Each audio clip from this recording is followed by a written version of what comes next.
You are listening to KYST 89.3 FM, The Bone. Also being heard on AM 1400, The Growler. And if you are watching, that's a good point, it's 7:15 local time. And if you are watching on Local Access Channel 22, oh man, then it is time for South Tucson Youth Football. I'm Brian. That's, as always, hi guys.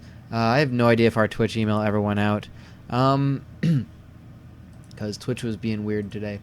Hitbox one went out. Twitch one I don't think ever went out. And who benefits from these gosh. Yes, I'm sorry. I reacted to what I thought was an honest to goodness complaint that we're starting late.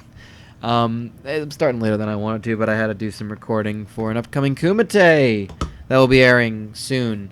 So, hello, everyone. Here we go. Twitch email did go out. Okay, good. I never got it, which is weird. Hitbox one went out after about 5 minutes. Twitch usually goes out immediately, and it doesn't always. Anyway, it is the South Tucson Youth Football. Lovely, Wednesday night stuff. I'm here. Will's here. Will. Hi, Will.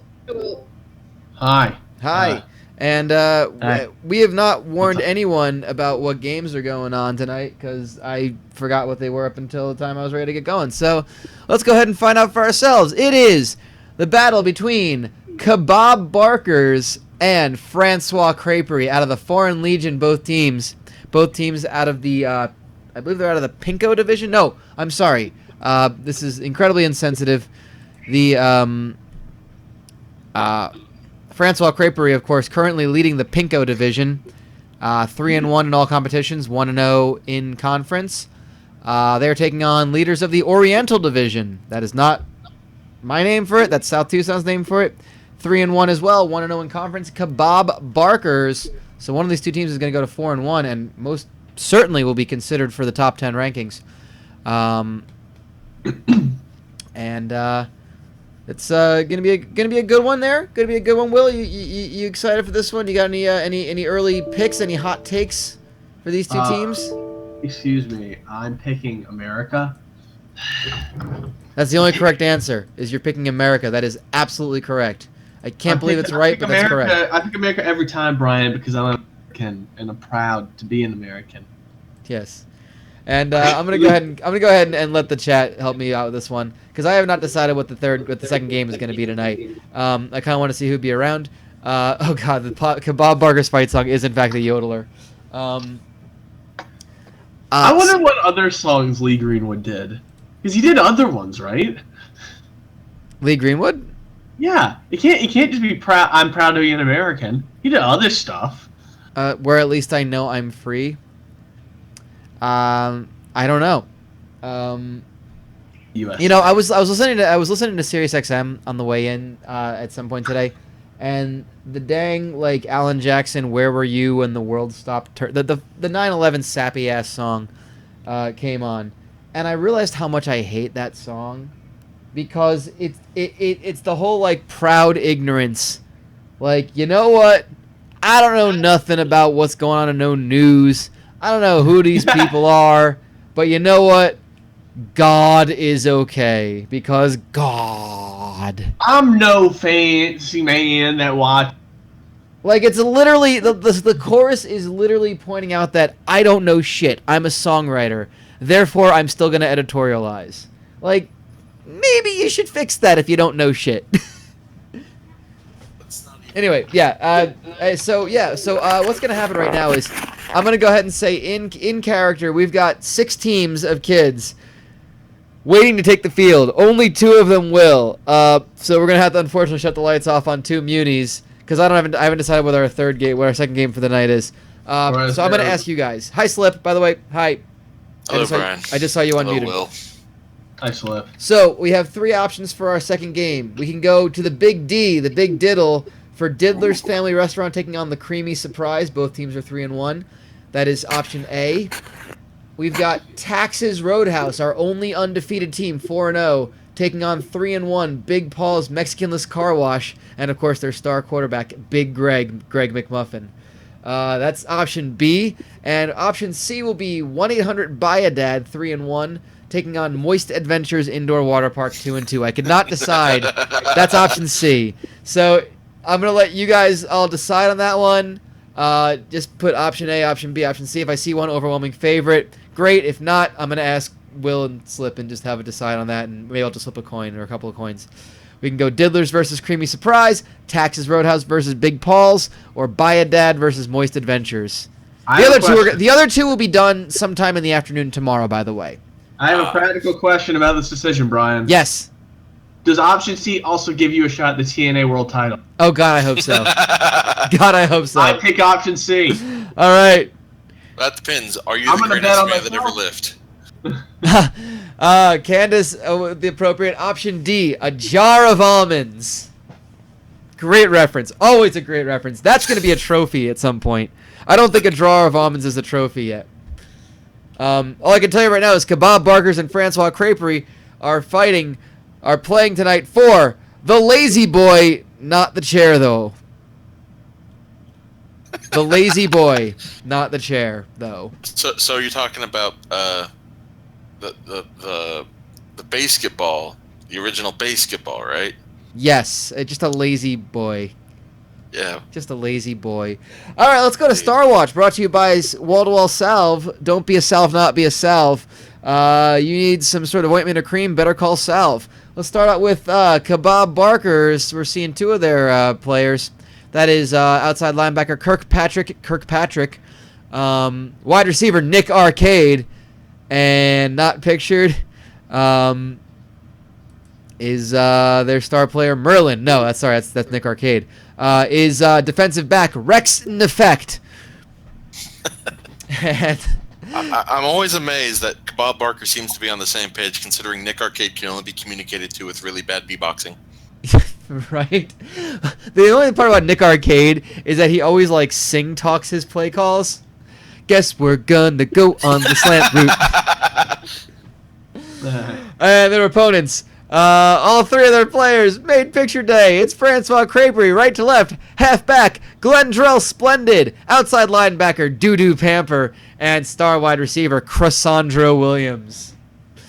Can I share with you a name that Seth, our friend Nash's Storm Quad Seth, brought to me in an email, and I'm so angry because we have all our teams, we have all our players, and I can't fit this one in there, and it's so brilliant that it's criminal that we don't have a player named Lavernon Shirley.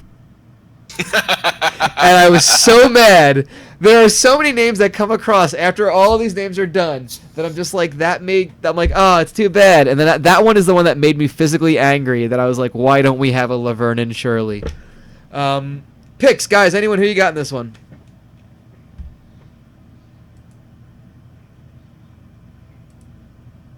Okay.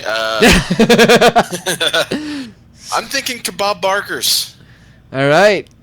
Mind you, both teams lost in week one, have come on strong, riding 3-game winning streaks. Strength of schedule not that great for either of them, but you know, this is where the Foreign Legion can really shine. You know, if it's not a strong conference, this is where those teams, you know, the top teams can really kind of make a break free from it. I mean, you know, it's like we always say, rivalry week, you throw the book out the window, anything can happen. That's true. It is rivalry week. It's week 5. Feels like this might be their showcase showdown because they're keeping that big wheel turning. It is. OTT says Kebab Barkers and Big, which I think is not a bad one. I understand the bookmakers had them favored by $1. Bookmakers. Yeah, people actually making books. What? Are you saying that you can actually gamble on these games? Did I just let the cat out of the bag? Not if you slip me the number I need to call. There we go. Whoa. This guy does like a shoe-in of the week, and he's got a giant sneaker. It's awesome. Okay, Slip, I don't think you understand the hold that Big Book has on the town of South Tucson. Big Book runs this town. They wrote the book on this town and then published it, and then everybody bought the book.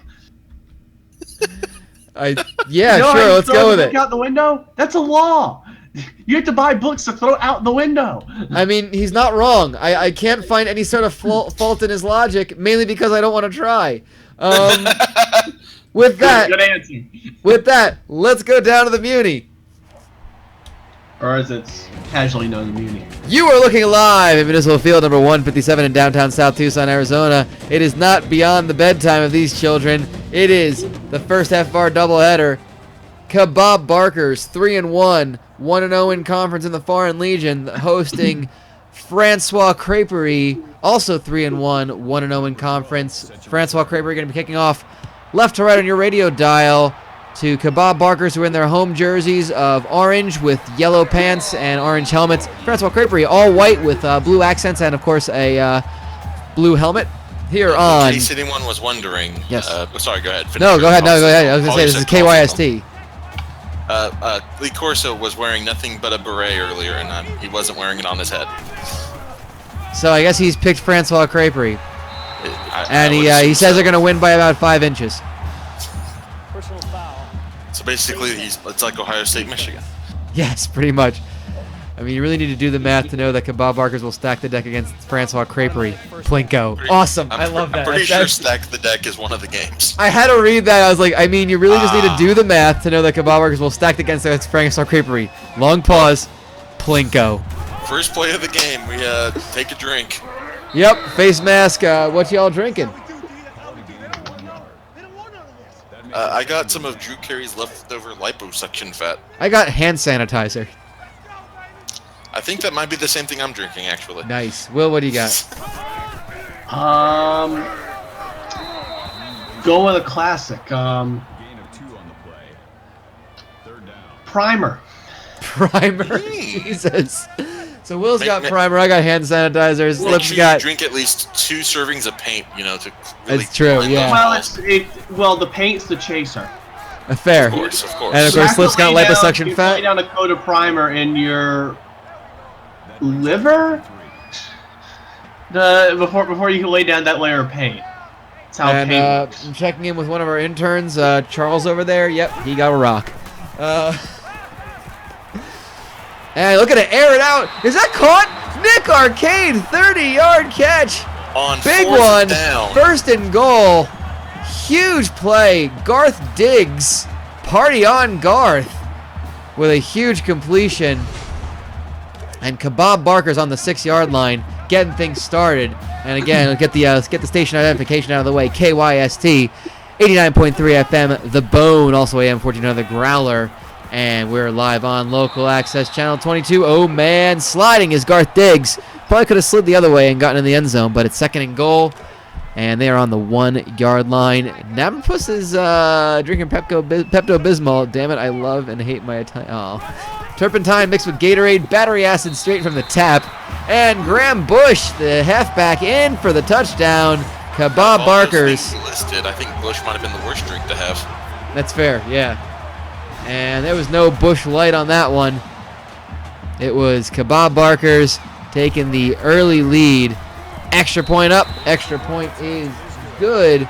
And it only took 1 minute and 44 seconds off the clock for Kebab Barkers to score on their opening drive. And the home crowd is really getting behind that. That's going to get the crowd pumped here on a Wednesday night.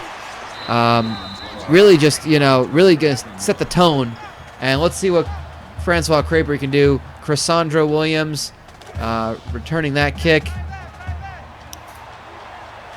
I mean, if any team's going to appreciate the actual retail value of that lazy boy, but isn't the chair, it's definitely going to be Francois Creperie. I mean, does it really become? It becomes a moral quandary when you're putting the retail value on a person, huh? Not in South Tucson. Fair enough. And Keenan Copeland up under center there. Oh, fakes the handoff, but they did not bite on that one. It's Kirkpatrick with the tackle for a loss. And that was a real stomach punch. Kirkpatrick's punching in the stomach here. Francois Creperie, 3rd and 2. And this could be a quick 3 and out. if they can't make this one work, but they're up the middle, and then some. Glendrell splendid with 13 yards up the middle. Enjoy a face mask penalty with a nice cup of hemlock. Yeesh, that's rough. You know, no messing around. We had the guy who was drinking. We had the guy who was drinking a gun that one time. Like, that's just one shot, one kill with the hemlock. And a big catch by Glendrell Splendid again, 23 yards, and they're having a hard time bringing down Glendrell Splendid. What offenses are we going to be seeing? Oh yes, thank you. We'll talk about the Francois Creperie offense. It is referred to as the air raid offense. It's not a specific school. It is air raid. So yet to see them really air it out, but you can see where they're lining up. They're really spreading the field out. They got 4 receivers, plus they got the halfback who kind of runs the slant route, they runs a screen pass. That was short pass up the middle, incomplete. 2nd and 10. And Kebab Barkers, we'll talk about them a little bit more. They're running the pistol. So we'll talk about that when they have the ball. But right now, that air raid offense, a lot of time for the quarterback. And he's found Devin Cotton, 12 yards. Air Raid Technical Institute. Yeah, Air Raid Tech just got a big win over Air Raid A&M. I hate those bastards at Air Raid A&M. The hoity-toity. Think they're better than everyone. And handoff to Devin Cotton, the running back, coming in for Glendrell Splendid, who had a couple big plays, taking a break or two. I think that after this season, I'm gonna have to change out the fatigue, so like the guys don't get subbed out as much. I want the funny named guys to get bigger plays, because so many of like the backup running backs get the touchdowns. Absolutely. And I'm like, no, that can't happen. Yamalube, the lubricant for your Yamaha motorbike. Yamalube. That sounds great. The price of humans doesn't matter. Look at what goes behind closed doors at Mama Logano's. And that's going to be a huge 4th and 1. And it looks like Francois Creperie are going to go for it on the 1-yard line. You know, I can't blame them. One of our fine sponsors, Mama Logano's, wants to remind everyone that nothing goes on behind those closed doors. Absolutely. And Glendrell Splendid had a wide open hole into the end zone. Touchdown, Francois Creperie. Might have a shootout on our hands. Yep, and that's something you'll never see behind closed doors at Mama Logano's. And they Now, what do you think they call it? Sauce or gravy? Oh, at Mama Logano's? Why do we give Mama Logano's so much like press when they're not even playing? But okay, I don't know. I don't know. They just cover with they do that overly Italian sounding thing. It's like Mama Logano. They don't call it gravy. They don't call it sauce. It's just a nice marinara. I like DJ Demonics. Mama Logano's. Don't worry about it. Seriously, stop it. That's great. I need to use that. Oh God, way back when I was like writing copy for like radio commercials for these places. Yes. I didn't ever do one for Mama Logano's, and I gotta see if I can still find that document because there were some pretty funny ones. I was Danish Loose Chutney House. The guy playing Danish Loose sounded nothing like a Danish guy, nothing like an Indian guy. He sounded Eastern European, and he just insisted on punching people. I think the line was, maybe I give you chutney, maybe I give you punch in face. Well, what was the name of the businesses was that Inconspicuous Party Supplies? That doesn't ring a bell, so I don't know. I don't know, maybe it was. I don't know. They had a brown paper bag. Wasn't matter to you. And Graham Bush, 17 yards up the middle. Kebab Barkers answering emphatically, just moving the football down the field. That pistol offense really they're not stopping that pistol offense. It's really looking pretty good. It's a nice running game mixed in with those long passes like we saw Nick Arcade. Nah, it wasn't that one. What are you talking about? And screen pass. Jukes the defender. Nick Arcade, 13 yards. He's knocked out of bounds at the 5. And 1st and goal for Kebab Barkers. Take it back. The ball spotted on about the 6-yard line. And Kebab Barkers, Francois Creperie. So I guess our second game is going to be Texas Roadhouse versus Big Paul's Mexican's Car Wash. That's the one that I'm definitely in favor of seeing. That's we're gonna see the bowel only person who movement actually is voted in the definitely gonna be chat there. voted for that one as well. So yeah. The biggest bowel movement of the week definitely is going to come from that game. And a big missed pass that you probably saw about 30 seconds ago. Yes, after you heard but me Garth say it. Diggs hangs on to it, goes up the middle, touchdown, Kebab Barkers with 10 seconds left on the clock in the first quarter. It is 13-7 with the extra point pending. And let me find where I've got. Do I have a? Oh no, Texas Roadhouse are a new team, so there's no. So I gotta go to my the information that I have on our trophy for the next one. In other words, Seth sent me about 4 different ones, and I'm using one of them. Oh boy. So I'm going to go ahead and use that. I like that one a lot. So we're going to pop that one in there. And there we go. Extra point is up and good. And Cassandra Williams up the middle for the return, 20 yards. And there's just a pile of bodies. And there's a Kebab Markers and a Francois Creperie player that are cuddling on the field. You'll see it in a second. It's weird. Well, it's nice to see that, fight for the lazy boy that is in a chair.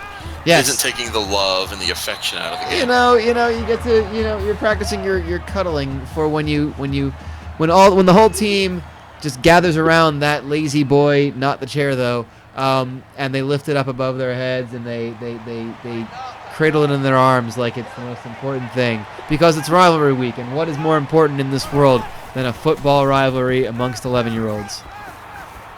A football rivalry. I can't even say that word. It's fine. We'll pretend you got it right. We'll edit it in post. Try it again. A football rivalry with 10-year-olds, of course. There you go. Of course, yeah. And that's a huge detriment. The sack. He had a lot of time. Dig Copeland. That was poor blocking. I saw that he was getting double teamed there for a second. He had Ricardo Stovall. So much time. So much time.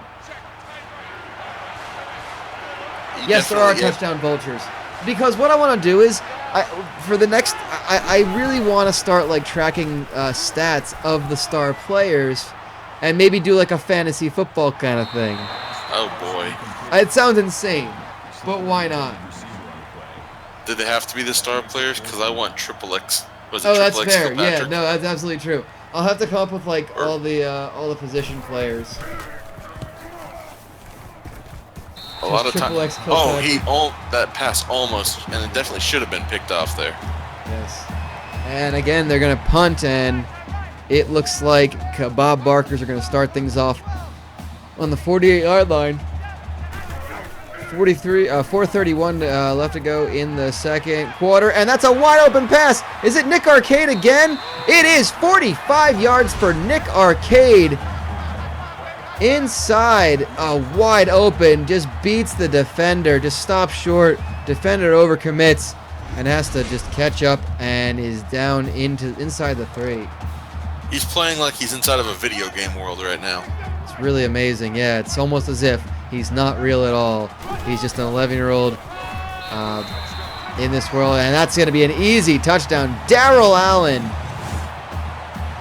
The running back up the middle. Gave it to the fullback on that one, Darrell Allen. It's nice to see the big guy rumbling and stumbling. Yes, and he didn't have to go too far. Nick Arcade did the work. Allen cleaned it up, and the extra point means it's 21-7. Kebab Barkers with a lead over Francois Creperie with still 4:14 to go in the second quarter. This is becoming quite the high-scoring affair, at least in one side of it. And Glendrell Splendid doing the return duties. 22 yards. Duties.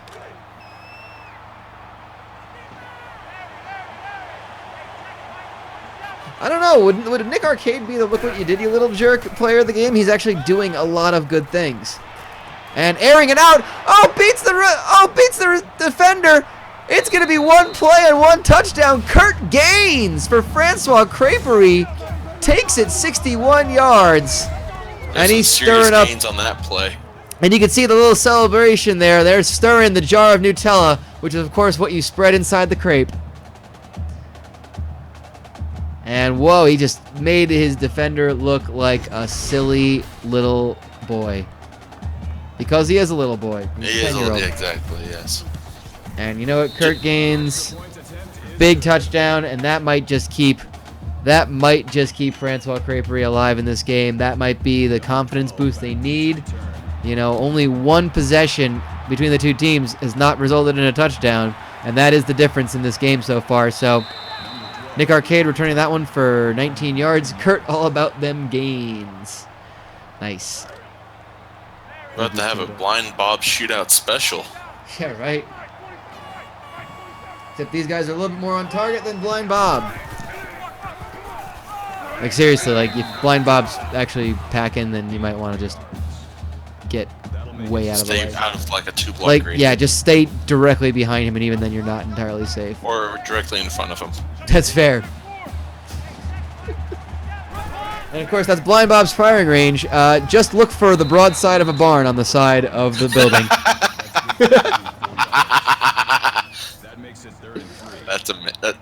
That's great. Thank you. The immaculate, completely free of any bullet holes, broadside of the barn. Oh, damn it. Nick Arcade's hip older sister's in attendance, but recently got married. Thea Arcade Fire. Oh, Jesus. Oh, God. And looks like Garth Diggs is going to keep it. Brought down, 4-yard gain, 2nd and 6 for Kebab Barkers. Under 3 minutes to go. Just crossed midfield with that one. Under the 47-yard line. That they decided to kind of ditch the Nick Arcade aerial attack. Well, they got to keep it, maybe give him a little bit of a rest. But yeah, they're going, well, Garth Diggs proving it. Doesn't necessarily need to go through Nick Arcade. That's a 10-yard, I believe. 19-yard gain off the right side. Saw the opening. And, we have an update from the actual legitimate San Diego County Credit Union Poinsettia Bowl. That sounds made up. Surprisingly exists. BYU 10, Wyoming 0. Bew with the win, and with the lead in that one. Okay. New stream who dis. Time married a goat, said somebody in our chat. Our artist. Our artist. Our artist? Like ours? Just remember, if BYU wins, then it's like at least 3 women for every football player in celebrations. I always will pop for the hi moms sign whenever someone's playing BYU. It's my favorite joke. That's and so good. It's such a great joke. And Kebab Barkers, Darrell Allen a second touchdown this quarter. It's 27-14. Kebab Barkers just unstoppable at this point. That stop at the beginning of the second quarter may be the ultimate deciding factor because no one else has been able to stop an offense yet. That's fair, and you know, those push-ups on that giant plank, you know, that's weird. That kid forced to do all those push-ups. Well, he's an orphan. I'm so glad that Candace is catching what I was catching. I didn't think anyone else would know. Dazzling Darrell Allen. There's a Progress wrestler named Dazzling Darrell Allen. And it's been distracting me because he's got 2 touchdowns now. So, he's not on the Dazzler team. He's on Kebab Barkers. And let's see if Copeland... Yes, and dumps it off to his running back. Just short of the first down marker. Glendrell Splendid gets 10 yards, but they're going to spot it right before the first down marker. Keenan Copeland... 1 touchdown pass already. That was the big one to Kurt Gaines. Let's see if they hand it off to Splendid. He's got a lot of room up the middle. 13 yards and a first down for Glendrell Splendid. Now, Francois Creperie will receive the kickoff to start the second half. They so will. A touchdown here is going to be a huge advantage going into the break. It might have to be a little bit of clock management right now. Francois Creperie already used one of their timeouts. They might want to kind of burn that clock a little bit. Kurt Gaines, 8 yards, and he's just flattened. Much There's like a lot of American flags on the Francois Creperie sideline there. Yeah, well, you know, they got to remind. The weird thing is, like, they think that the dude's name's not even Francois. Like, the dude, like, they keep calling the guy Francois. He's some guy from Edmonton. He's some dude named. I gotta say, the guy who runs Francois Creperie is a great guy. Wife got a job down here in South Tucson. Followed him from Edmonton. Name's Gordy Bettman, really nice guy, huge hockey fan. That's actually the name that I've used for this guy, so I'm keeping continuity here. Gordy Bettman is one of the few names that I still remember that I use for like random people. like I said, from Edmonton, really thick Canadian accent. But, like, everyone calls him Francois. Everyone thinks he's French. He's not even French-Canadian. He just kind of rolls with it. He's afraid that he's going to lose business if it's not French all of a sudden. Then why are you telling people this if he's going to lose business? I tell it all the time. It doesn't seem to matter. And Oh, Kirkpatrick with a big stop. 4th and 8. And this is going to be a punt situation for Francois Creperie. It just kind of fell apart. Much like a poorly made crepe. I feel like everything for Francois Creperie, when I do a comparison or a metaphor, it should be to a crepe of some sort. Sounds fair. Is Gordy Bettman booed everywhere he goes in South Tucson as well? That's a legitimate question. Yeah, right. Interesting, Kebab Barker's not opting to use a timeout to stop the No, clock. they're not. They, Maybe they think they can score in 25 seconds. Coach! And there's the punt. It's returned by Ramon Nichols, 6 yards. And look at that offense already. Let me do the math quickly. 231 yards of offense from the first half of Kebab Barkers. That is outstanding. This is a team that is just poised to break out. And it's odd because they are 3-1, and they have the worst strength of schedule of all teams. But you know what? I don't think that's really a thing. You know, because they played 2 teams that are 0-5 right now in non-conference. But I think they can overcome that. I think that's definitely a thing that if they just keep winning, they're not going to be denied. You know, Kebab Barker's looking really strong in this one. Taking it to Francois Creperie so far in the first half. I mean, that strength of schedule is definitely going to have to go up if they beat Francois Creperie. Absolutely. Absolutely. A 3-1 team. And, I mean, that's the thing. The Foreign Legion, looking at the records of some of these teams, they're all kind of hanging around 500. A lot of 3-2s, a lot of 2-3s. You know, only Danish Loose Chutney House 4-1 after their big win this week. They'll be joined by another 4-1 team. Either Francois Creperie or Kebab Barkers. The Wandering Lush, of course, 2-0 in division after their win this week. But we're seeing Francois Creperie. I guess that was the first punt for Kebab Barkers. And with 5 seconds to go, Francois Creperie could take a shot at the end zone one last time. It's almost picked off. Jermaine Good deflects it. And that is going to be the end of an action-packed first half. Francois Creperie down 2 touchdowns. Kebab Barkers, that is the story. They get seemingly unstoppable, 28-14. And this halftime brought to you by Nissan. Be sure to test drive the all-new 2017 Laugh-Finder. It comfortably seats 8, uncomfortably fits in your nose. And, of course, South Tucson Youth Football. What would it be without the lovely, lovely local sponsors that help us out all about the town of South Tucson? Lovely young local sponsors such as Nothing But Borscht Food Truck. You know, when you see a truck on fire, you think a lot of things. But in South Tucson, you should think one thing. Oh God, Lee Corso is in our neighborhood. And also, I'm ready for some borscht. Nothing But Borscht Food Truck is the finest of all beet-related foods. Did you know that borscht is made of beets? And that beets are good for nothing else other than making borscht?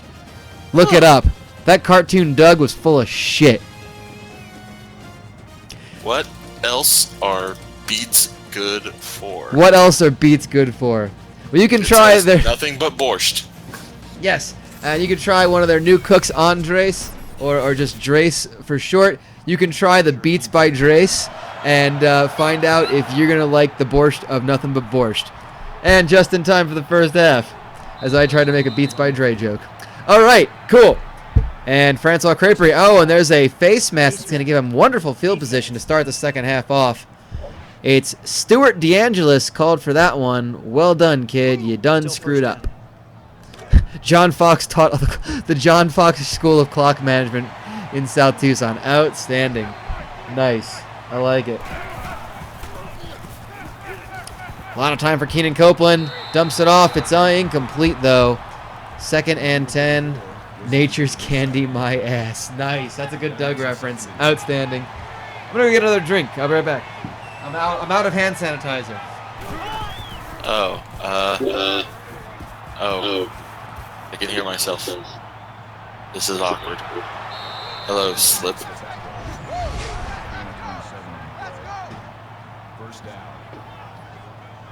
Will, save me. And we're back. I don't think Will's around. Is Will around? He just came back. Oh, there he is. Huzzah. I'm always around. And I'm never around. Big catch there by Connor Lilly. Yes. Willie Connor or Connor Willie? Oh, almost Lilly. caught by Timmy Mobley.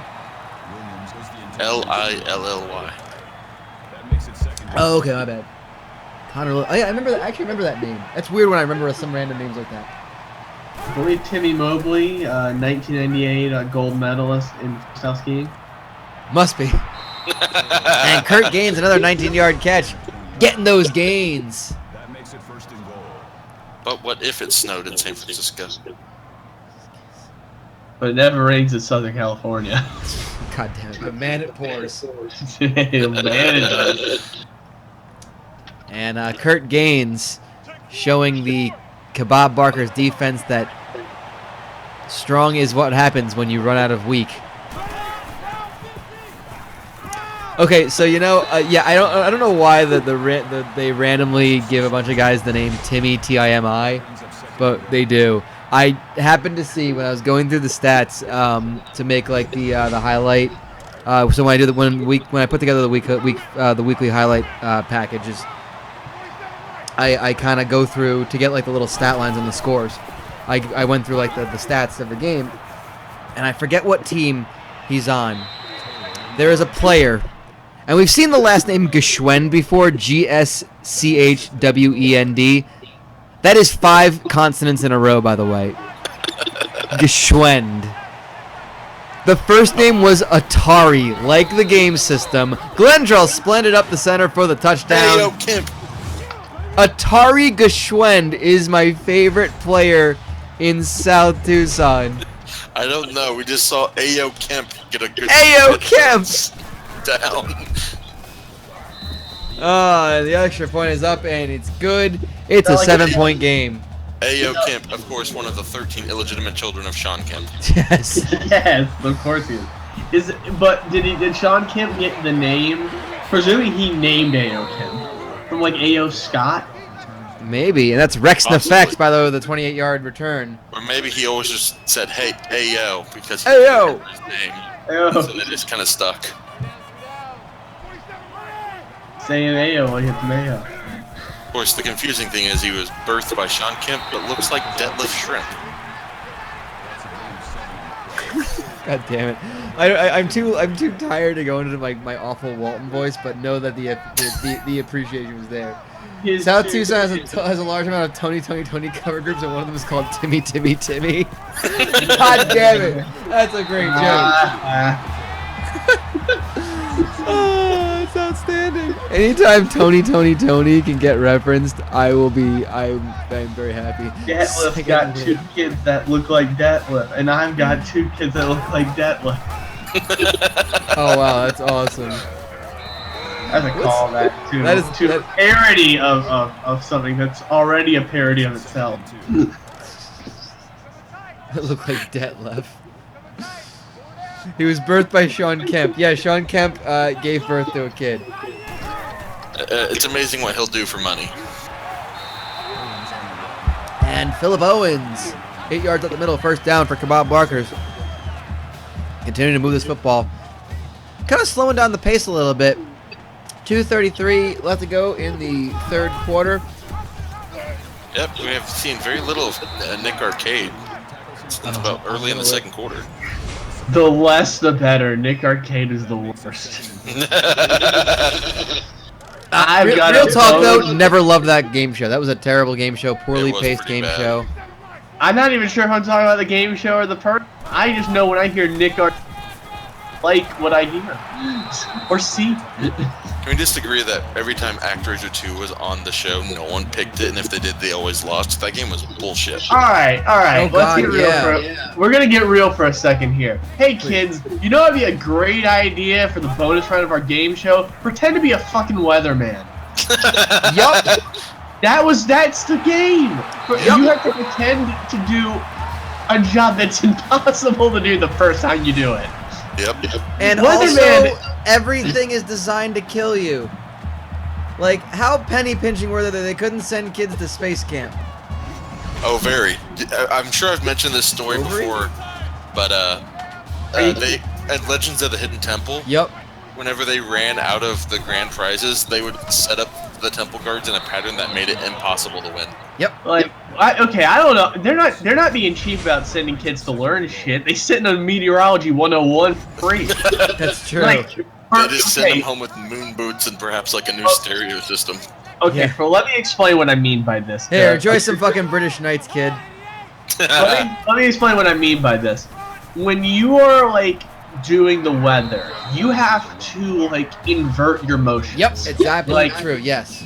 you can't like if you point to something with your right hand, it's going left. And when you point to something with your left hand, like this, it's going right. All your motions are inverted. So you have to like kind of like you have to adapt to that. It's like playing a video game with an inverted or with the controls inverted and you don't realize it and you're like, what's going on? Why is it going? Go the right way! No! It sounds kind of crazy, but Will is absolutely right on that. That's a huge turnover. What a goal line stand. Graham Bush unable to get into the end zone. Francois Creperie taking this one over. Down 7, ball on their own 1-yard line. This is they gotta dig out of this hole, but that's a huge stop for them. That's gotta just really just give them confidence. Ed Kane rushing that one out of the middle. 5 yards, 2nd and 5. And kids stumbling over each other, as is customary in South Tucson. Yeah, the bonus round of Nick Arcade was just so clunky and didn't really work. Like, I can't tell you how many times I've seen kids, oh, we have a sack. No, sack. They're going to give him forward progression. But Copeland is sacked in the backfield. 3rd and 9, and they're back to where they started. Oh dear. They did Nick Arcade at something called BitCon. Like, okay, the pacing of Nick Arcade was terrible. Like, there's just not enough time. It's kind of like how, like, in Double Dare, where, like, one physical challenge in the second round would be, like, the extent of the round. And I was like, oh, okay. And Ed Kane, 3 yards, going to get him out of their own end zone. But they're going to be punting from that end zone. 4th and 6. Kebab Barker's going to get amazing field position with this one. But they're going to wait for the 4th quarter to do so. It's a 7-point game. Kind of surprised by this one. I figured Kebab Barkers were poised to run away with this one. They have not taken advantage of the opportunities they've had in the 3rd quarter. Okay, I'm looking for It's actually really hard to find clips of like instructionals on how to do the weather, like explaining like the mechanics behind it without like seeing like a woman from like Mexico with her boobs hanging out. Like that's what weather's become nowadays. Yes. At least on the Spanish channel, it's always been. I mean, I'm not gonna say that they're wrong for doing that. It's a free country as far as I know. It really it gives you some insight into the priorities of a meteorologist, though. Sure, in certain countries, it sure does. Like certain or the network's priorities in what they're looking for in a meteorologist. Let me say this: when they bring in a professional wrestler to like the morning news, they're not having them read copy. They're not having them like break a news story. No, they're having them do the fucking weather. And Chip Goff, 12-yard catch. Kebab Barker's in the red zone yet again. Again, they were given wonderful field position thanks to that stop and forcing Francois Creperie to punt from their own end zone. They started things off on about the 30-yard line. Garth Diggs tackled. Sack for a loss of 3 at 2nd and goal. And like, I actually, for what it is and for the time period, I do appreciate Nick Arcade trying to be ambitious with their final round, because up until this point in the game, what you essentially do is answer questions and play like neutered version of arcade games. It's like the worst video game show ever. Yeah, they don't really pick good games. Like I remember never hearing of most of the games. Yeah, but the games that you do get to play in challenges, it's like, oh, it's Sonic, you gotta get 15 rings in 20 seconds. Like, What the fuck's the point? Yeah, right. It's so fun. 3rd and goal, by the way, from the 5-yard line. This is a huge stop for Francois Creperie if they can get it. DJ Demonic, the fans of Kebab Barkers picking up 4 for their 4th shot at Time Is Money. Close. They were actually, the coach was asking what the retail value of the box of instant potatoes was, and all the crowd was saying it was $4. He was looking to the crowd for help. And it's 4th and goal from the, well, you can see they're going for the field goal. This might be a smart decision for Kebab Barkers. You don't want to risk going for it and keeping it at a 1-score game. Kick is up. It's good. It's 31-21 over Francois Creperie. Okay. Well, somebody has brought up what's the deal with Get the Picture. I did not mind Get the Picture. That was Mike O'Malley's game, right? Like that was his first Mike game O'Malley's show. game before he had guts. Yes. I did not mind Get the Picture. I thought it was a fine game show. The final round was good. It was a memory game with a giant phone keypad. They gave you a clue. You had to remember where a picture was. It didn't pretend to be anything it wasn't. It was the whole point of the game was answering questions to uncover spaces to guess what the picture is. Yep.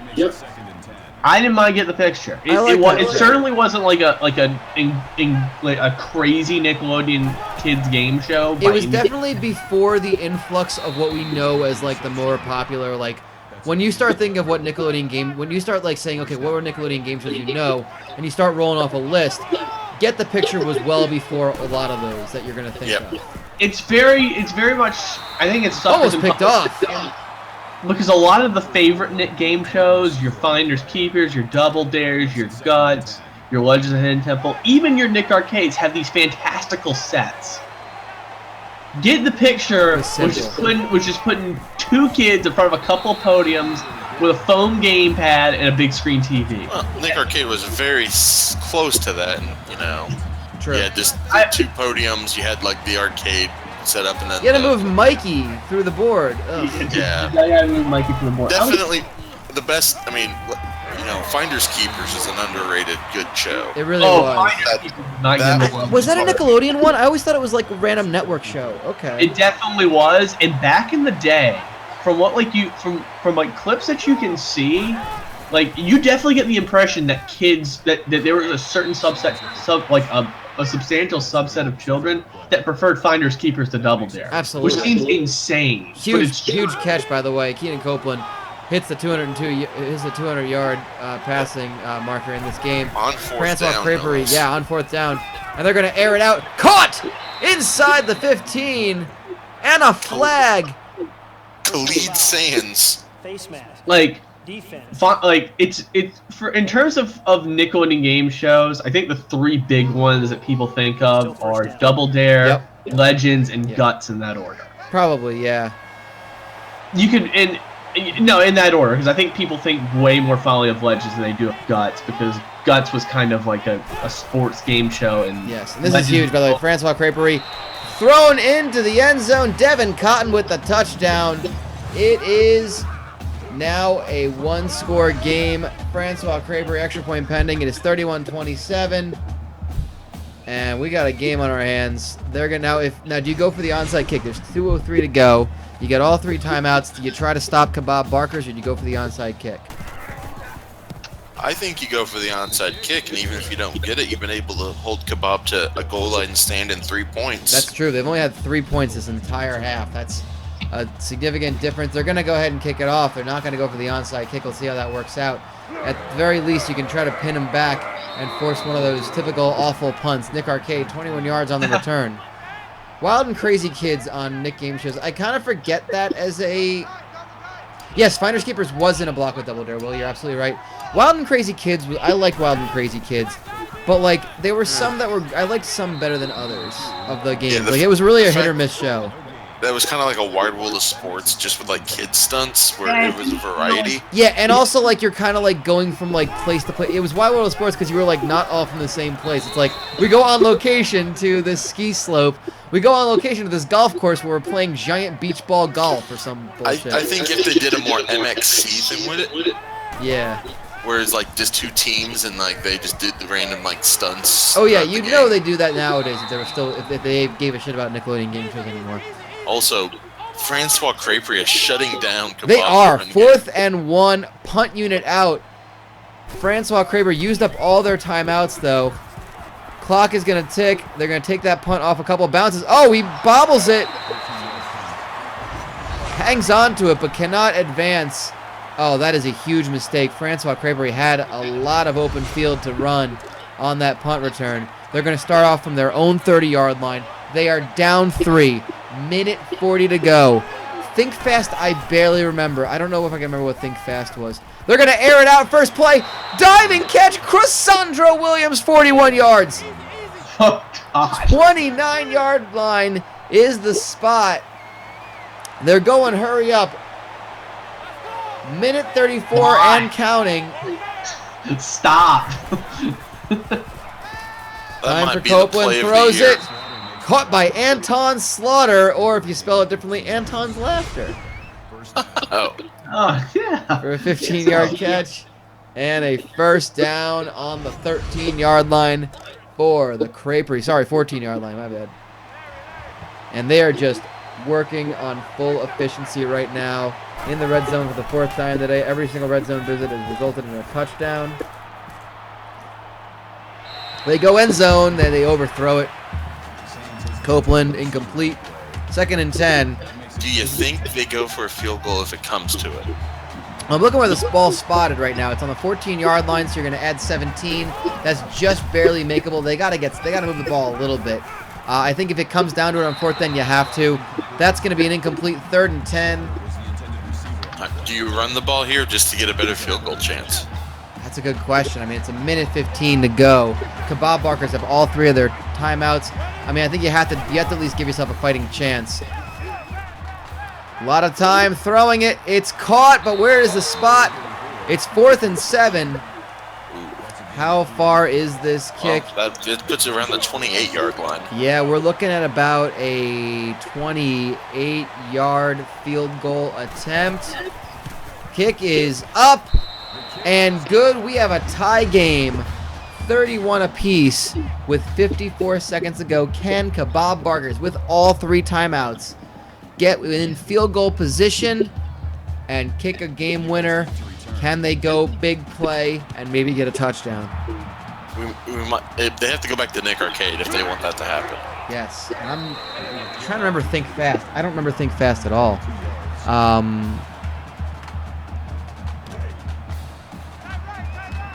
Like I'm trying to go. I mean, I used to watch. They had a network television, like just channel.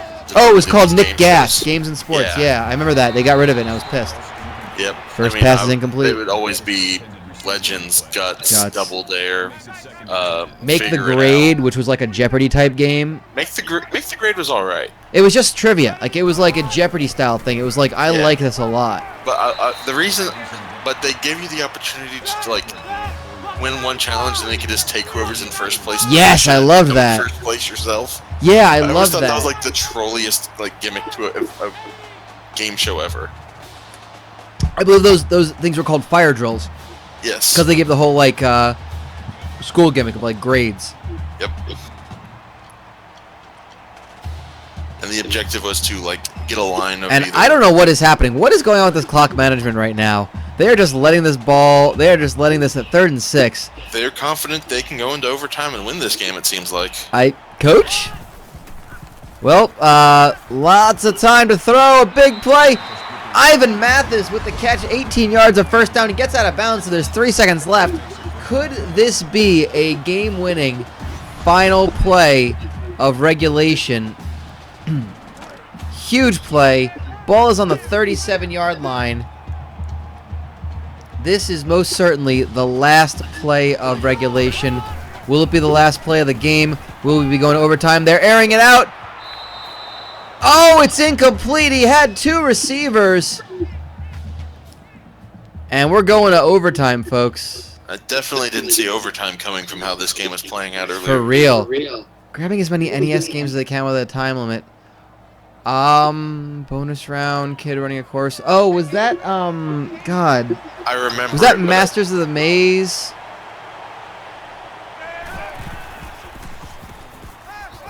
I don't want. It's not the Crystal Maze. That's an English game show. That's also awesome. Masters of the Maze, maybe Game Masters. It was something like By the that. way, if you just go on YouTube and search Video Power, there we you go. find some of the best game shows. Like Oh, there for are. real. Oh, we gotta talk about Video Power because we called it at Nick Arcade. Video Power, insane. If you haven't, tell the folks who may not be Wasn't the knowing about host it. like coked up or something? yes, the host was definitely coked up. Most of Okay. them were. His name was Johnny Arcade, which is really funny because He must be related to Nick. Yes, you would think By Johnny. the way, Arcade 3rd and 12 for would- Francois Creperie. They're getting shut down in the first overtime. It was weird because he was kind of like he was the host in name only. The real host was the they had. Like I can't remember his name. It was a 3-parter. Like he had a 2-part first name. I can't remember his name. Okay. But like the band leader's the real host of the show, and Johnny Arcade just hosts these weird segments in and of himself, Yep. where he like. Where he like tries to stump people in the audience with like game questions, or Right. they try to stump Like, him. A huge first down, by the way, for Francois last round, Creperie. they run around and grab these games, and to win them all, before time ran out, they had to slide down this slide and land in this beanbag. Oh yes, He would always Touchdown, jump into Francois that beanbag Creperie, Glendrell with the Splendid. children. oh yeah, Johnny Arcade, and that final round is so much better than the final round of Nick Arcade because this doesn't try to be anything insane. It's just, hey, grab all the video games you can in this room full of video games. It's simple and straightforward, to the point, and enjoyable. Pretty much. I'm trying to think other good kid video games that kid game shows that I can remember. So it's not. It absolutely goes into the variety show category. But What Would You Do? I always thought was pretty good. It was definitely a hit or miss Yes. show. Like there were days where What Would You Do was the least interesting thing to watch. Mhm. There were days where it just did not fucking miss. Nick Arcade, first play from scrimmage, gets the touchdown. My God. See, they needed to rely on him in regulation. But I remember, like, when I first watched What Would You Do when I was way younger, and it was Yep. like, this entire episode's all about, like, just a whole bunch of pie gimmicks. I'm like, okay, this is going to be a good episode. You're like, I'm a good one. Goodness. Funhouse. Funhouse is such an underrated, often forgotten game show. I don't even think I know that one. Funhouse was not a Nickelodeon one. It was, as MSK is pointing out, it's a competitive double dare. It had 2 teams of 2 doing, like, basically physical challenges for points, and the winners got to run through the Funhouse, which is like a little, like, not like obstacle course. It had more of like a Jungle Jimmy kind of gimmick. Hosted by hosted by game show maven J.D. Roth. You're absolutely right. I'm not even reading that from like his resume. Like that's an accurate description of who J.D. Roth is. He was in He's done so more many kids game shows. He's probably done more game shows or done more for game shows than anybody in the history of the genre. Probably true. Anybody in the Who is history of that the guy? genre in the past 20 to 30 years. Let's put it that way. Okay, if you cut it off at 30 years, yes, but there's a guy who, I can't remember his name, he did Password, I think. Bert Alan Convey. Rudd. Yeah. Which one? The guy with the hair? No.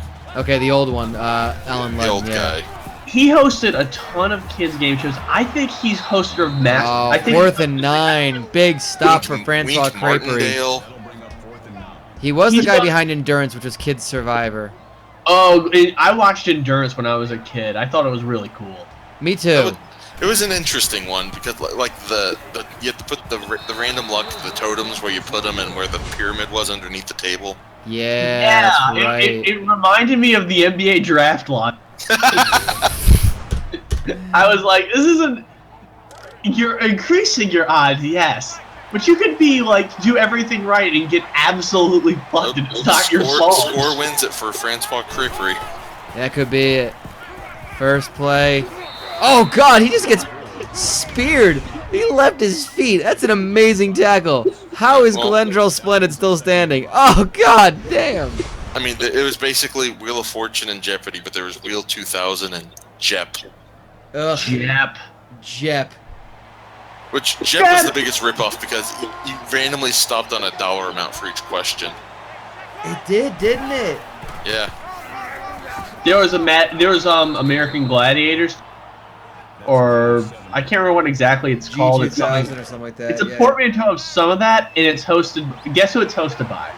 JD Roth. No, not JD Roth. It's one of the most famous television show hosts in the world right now. Ryan Seacrest. Ryan Seacrest hosted American Gladiators 2000. I liked Rock and Roll Jeopardy on VH1. That was outstanding. I like that too. 2nd and 10 for the Creperie. A score will win it. That's an incomplete pass. 3rd and 10. Let's see. I mean, there was. The only thing I remember about Endurance is there was a guy and a chick from different teams who ended up dating each other after the show ended. Yeah, they always tried to really like push the fucking like romance thing. Yeah. And I was like, okay, you're kids. On Rock and Roll, it gets a little bit weird. It did. There's a British game show that I don't think it runs anymore. I think it only got 1 season, but it was called The List, I think it was. The or List. The Master List. Okay. Basically, they were given like Field goal attempt. This is for the win, by the way. Oh. Kick is up. It's good. Francois Creperie get the win. I would call that an upset. Absolutely. Come from behind. It took 2 overtimes, but Francois Creperie, 4-1, 2-0 in the Foreign Legion. They deal Kebab Barkers their 2nd loss. And in addition to that, they just give them their 1st loss in conference. Francois Creperie, huge win. I mean, if we're talking about game shows, if we're talking about the greatest of all time, and if we're talking about things that might actually involve eating goats, we have to talk about the Glutton Bowl. Oh God, we can talk about that. It's not really a game show. I just No, wanted to bring it was the first ever foray into eating contests on TV. Oh God, it's so. I remember. I want to go back to. Go ahead. What you said. After that, I want to hear about the list though, because you never really got any info on it. I'll tell you about that. I remember. I think it was that because there was the sushi eating competition. Yes, with the wasabi they made a big zone. deal about the wasabi zone. Yes. And we got an unreadable disc, He so hit let's the go up to here. wasabi zone. Hooray for an old disc. We'll be right back with that. Stay with us. We're gonna keep talking about this. We do absolutely want to. We did this at one point. I think we're going to do Discord for this at some point. I want to have a group viewing of the Glutton Bowl. I forced my girlfriend to watch it. And she's still with me, which is amazing. The mayonnaise. There's mayonnaise in it. I don't There's need to spoil mayonnaise. There's okay. The very first. I feel like I'm giving away all the fun stuff. The very first contest. The way it works is there's like all these like 6 or 7 person heats, and the winner of each one goes to a final, and then the second place of each goes to a wild card for a final spot in the final. Qualifier, yeah. Yeah. So if you're the wild card guy, you're eating 3 times in this taping. Which sucks. And so the very first event, the very first heat, is hard-boiled eggs, which is a legitimate. It's weird, but it's a legitimate like eating contest item. Sure, why not? And what they do is the set is set up for like there's a giant bucket, like a barrel, that descends from the ceiling and pours out into a giant glass bowl the items, or at least that was the plan. The very first time they do it is with the hard-boiled eggs, and you see the hard-boiled eggs fill the bowl, and you see the bowl shatter. The glass shatters because no one decided, wonder what happens when we pour hundreds of hard-boiled eggs from the ceiling into a glass bowl.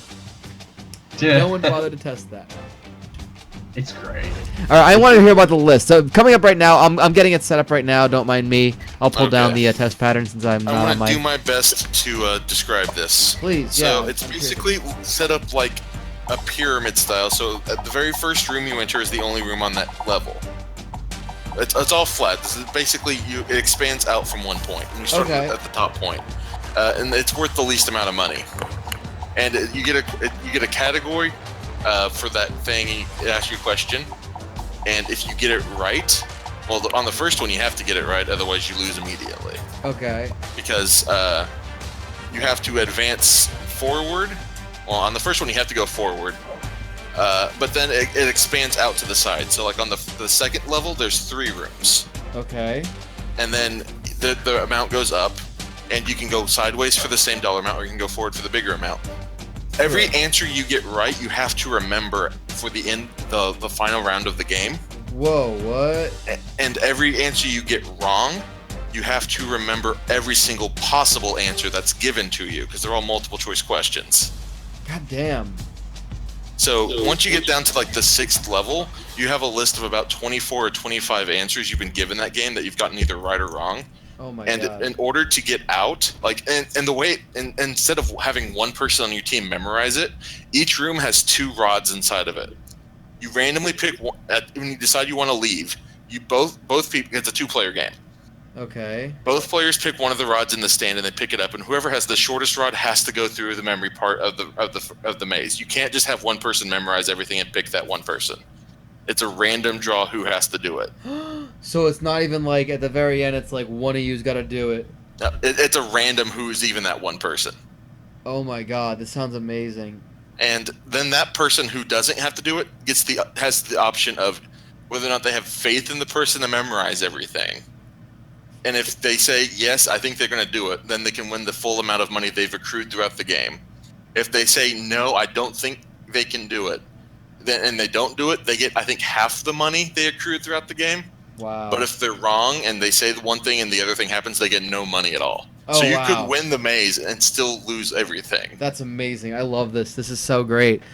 They're evil. And- it's like that friend or foe game where people like would kill each other over it. Not to mention, in order to say the answers back, like because you can't, rattle them off, you have to go backwards from the point you end the game on, backwards the exact way you went throughout the game of the maze. Wow, to that's get even to worse. the You can't just beginning. like roll off whatever you remember. Exactly. You have to Jesus, go in there. No wonder this is too many rules. It was such an interesting game though, because there were these rooms called panic rooms that you randomly were laid out throughout there, and they would give you a picture and then have a corresponding answer to that picture. You have like 20 seconds to memorize each picture, and I think there's like 8 of them, and they'd like cycle through every 2 or 3 seconds. Oh wow, that's insane. And then every answer you didn't get right from that one, you only get the letter. So you'd have one of your answers be like C, B, Q, R, L, and you have to memorize the exact order of the letters. Wow. It's such a crazy game show. I love it.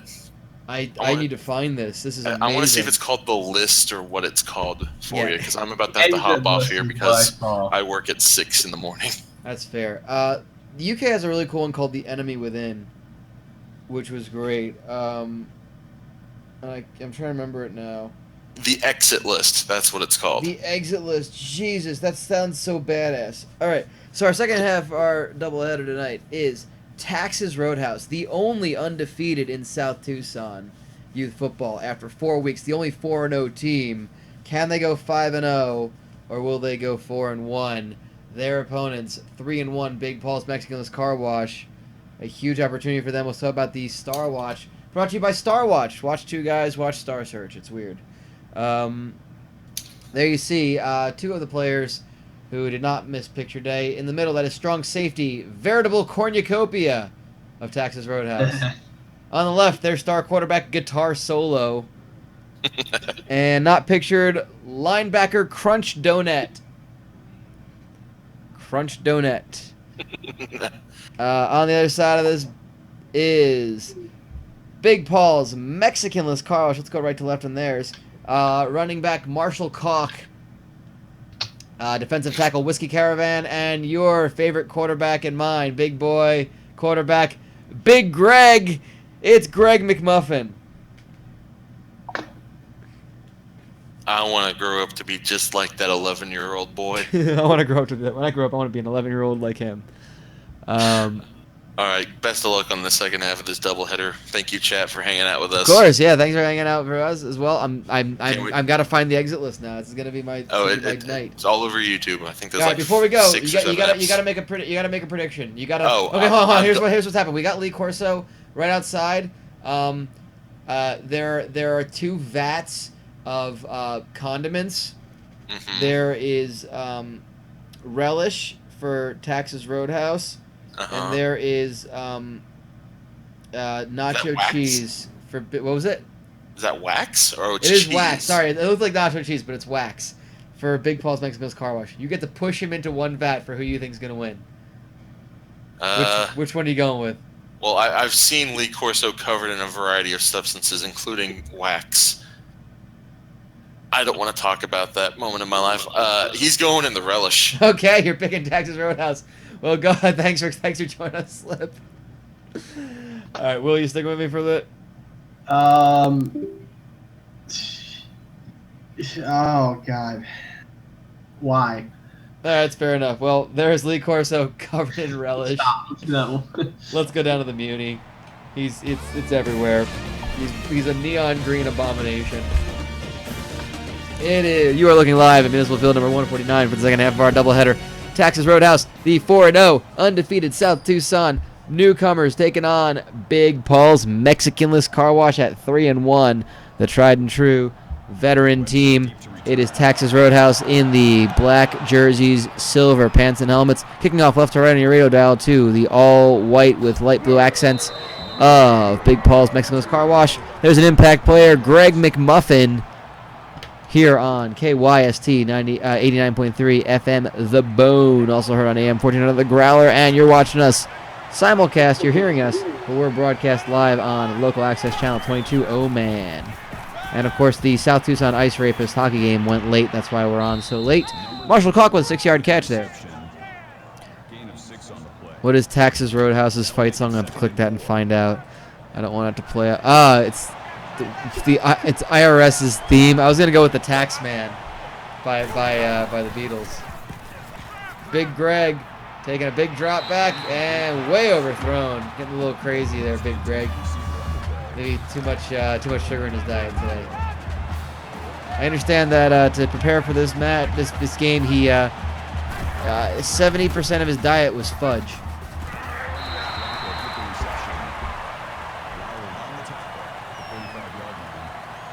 Oh my God! I'm telling with Paul Walker. Oh, that's uncomfortable. Paul Walker, I'm so sad that you were on a game show. Oh, forgot, these two teams are playing for a very important trophy.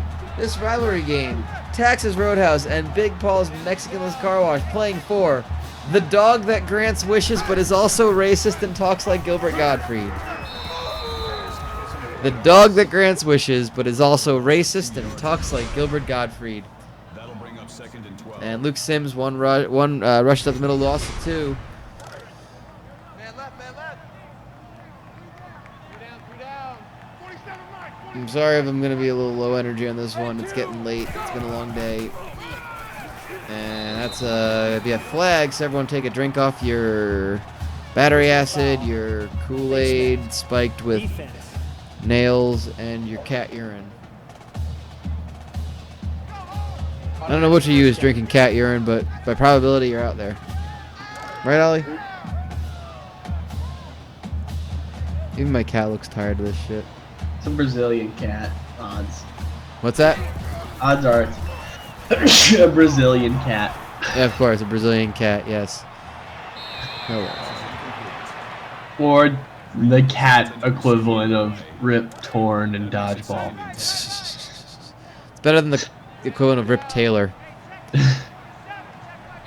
if it talks like Gilbert Gottfried, I'm presuming it carries a prejudice towards the Japanese.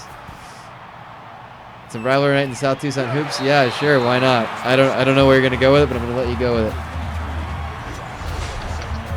No, it's Bracket Busters night. Is it Bracket Busters? Sure, why not?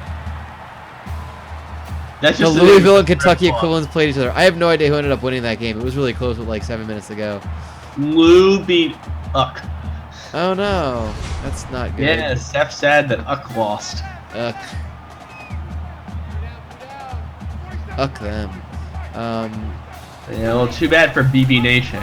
Or Yeah, Bibbin, I think. Big Nation.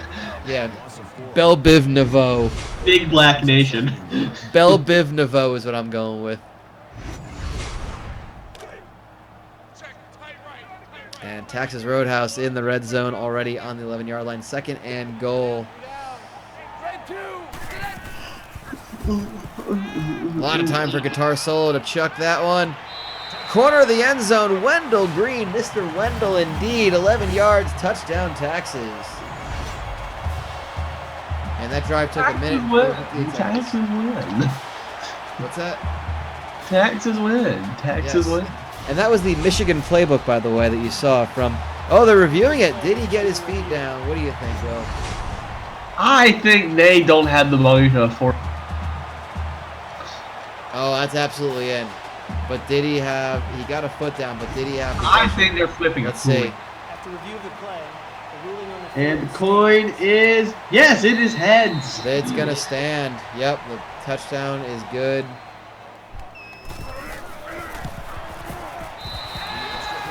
The Illinois and Missouri equivalents. There's no real rivalry there, though. I mean, it's not like... Do those states even touch? Do the states even kiss? You know, making the states kiss. Texas Roadhouse, huge opening drive. I'm gonna see if we can make any of the states kiss. And Hang big on. balls. I got something to do for the next 5 minutes. Oh, God. And Big Paul's now, second time with the football. Had a punt the first time. Uh-oh. Big Greg, a lot of time to throw it. Gets a receiver open, way up the middle. Jerron Weber, 21 yards, first down. 21 yards. First down. I'm gonna say right now, that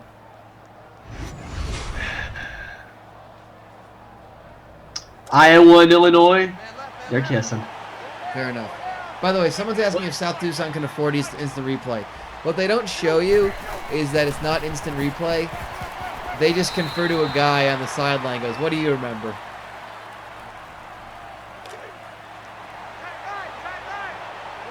And he actually reenacts it with hand puppets. It's really amazing. Missouri, this is gonna be an interesting It's a one. I shame think you don't ever get to Missouri see it on the and broadcast. Tennessee are kissing.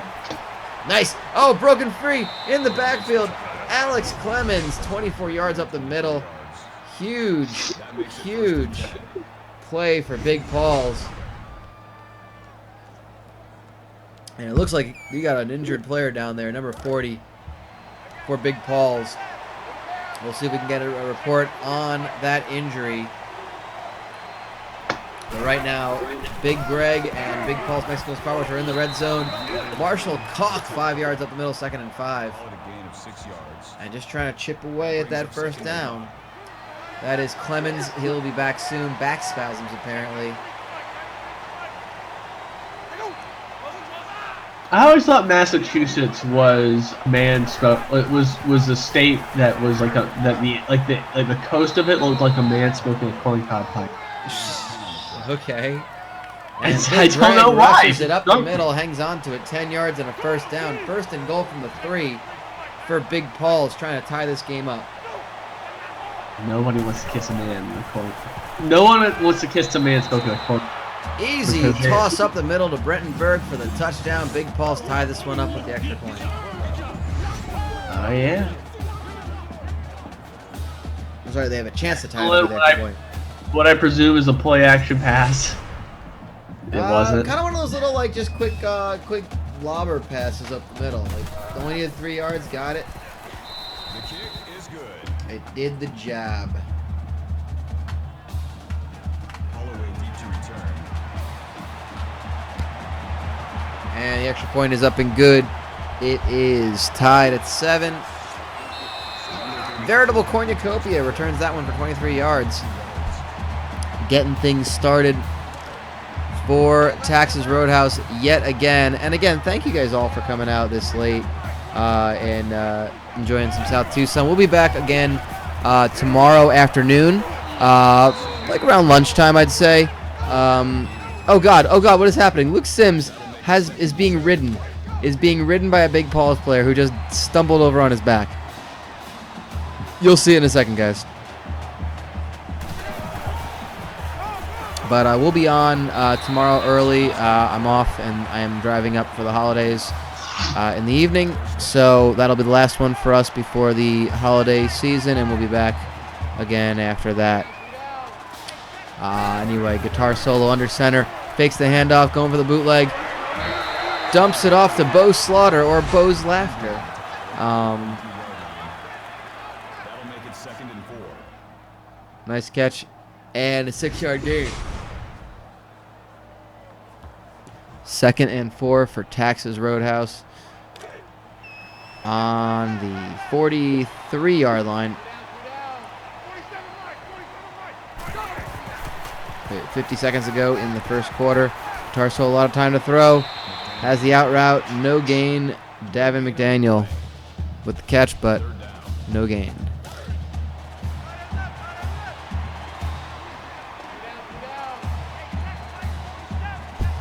Have we seen a Texas Roadhouse game this year? I believe so. I believe I made it a point to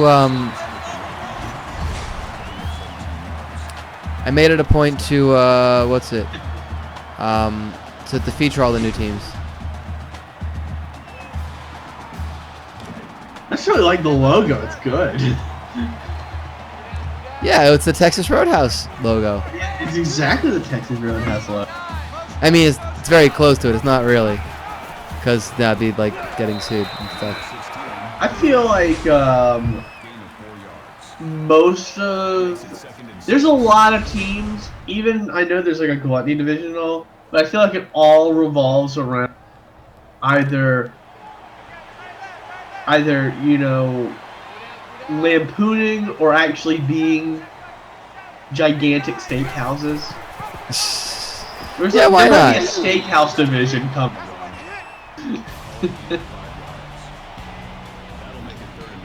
And maybe it's just Abigail May and Texas Road. Maybe I'm just thinking like very generally about like a lot of teams. It feels like there's just a lot of like big old houses of meat in South Tucson right now. I mean, you take what you get in terms of sponsors. South Tucson just loves a big old hunk of meat. Oh my god. Anyway, Texas Roadhouse is like kind of, who is the law firm? Oh, Burns and Crackle Mesothelioma Law Firm. That's the name of them. And guitar solo taking a big drawback. Wendell Green, Mr. Wendell, 9 yards. Short of the first down marker, and someone dropped, and one of the players, again, completely trips over the Texas Roadhouse. These kids are either clumsy as fuck or just dicks. 2nd and 1, guitar solo right under center. Up the middle, Vinny Thornburg. The famous Thornburg accountants. Touchdown, Texas Roadhouse. They're up again by 6.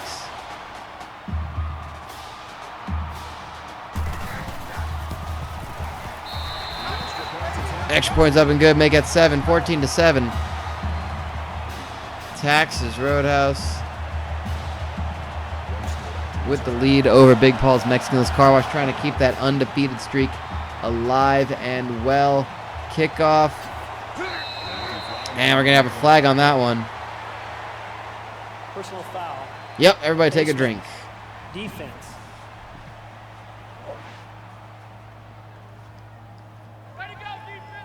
Still first down. So that's going to give Big Paul's field position at about the 50.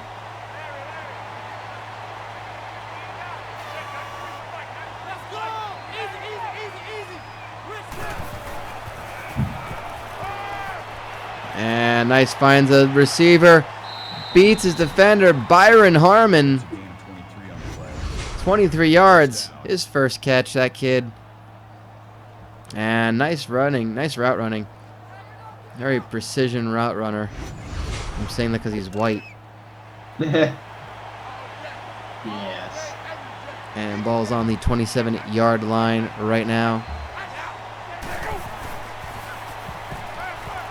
And you get a catch there? Yep, Jordan Brown, 8 yards, 2nd and 2.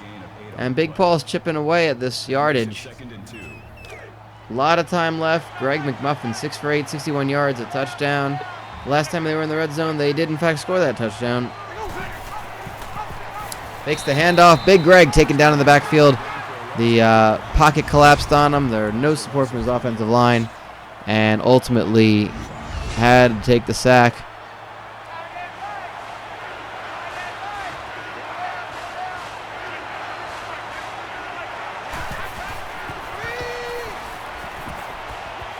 And dumps it off to Marshall Koch.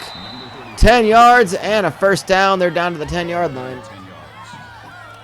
And Big Paul's doing a good job of varying up their offense. Let's talk about the playbook. So I think we said Texas Roadhouse have Michigan. Big Paul's are running the multiple offense. Oh, God. Oh, God. Big Greg, what's going on? He gets sacked for 4 after forgetting to hand the ball off. Let's just stick with that.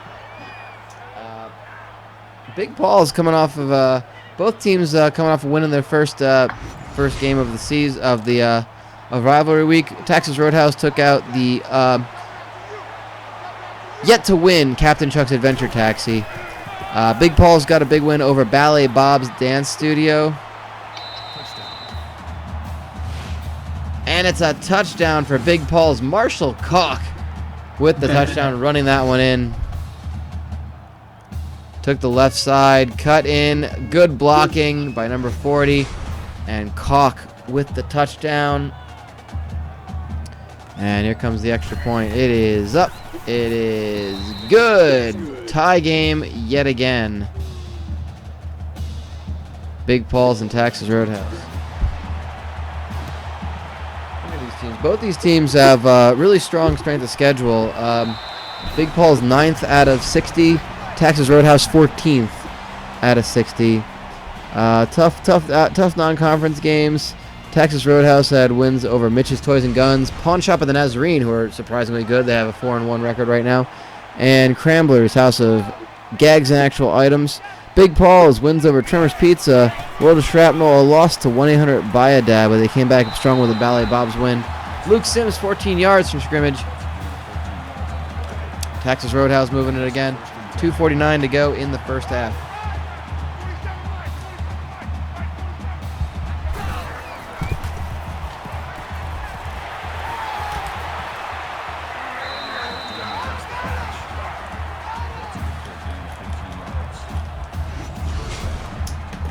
And guitar solo completes another pass. Pat O'Neill with the tackle.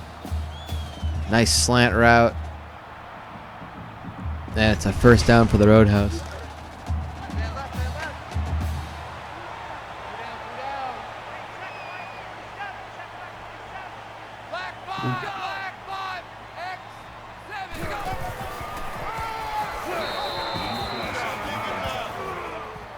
That's good for a gain of 1 yard. That brings up 2nd and 9. It's a really stark contrast to Texas Roadhouse. What's that? It's a really stark contrast for Texas Roadhouse and Texas Roadhouse. You mean in the logo or just in general? It's in general. Yeah, well, I mean, you know. I don't think you would find the Texas Road Texas.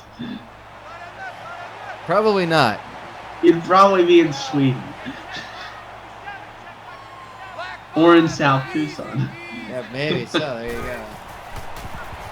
Known as the Sweden of South Tucson. Is it the Swedish district? The Swedish district. 38, the intended receiver on the play. That'll bring up 4th and 9.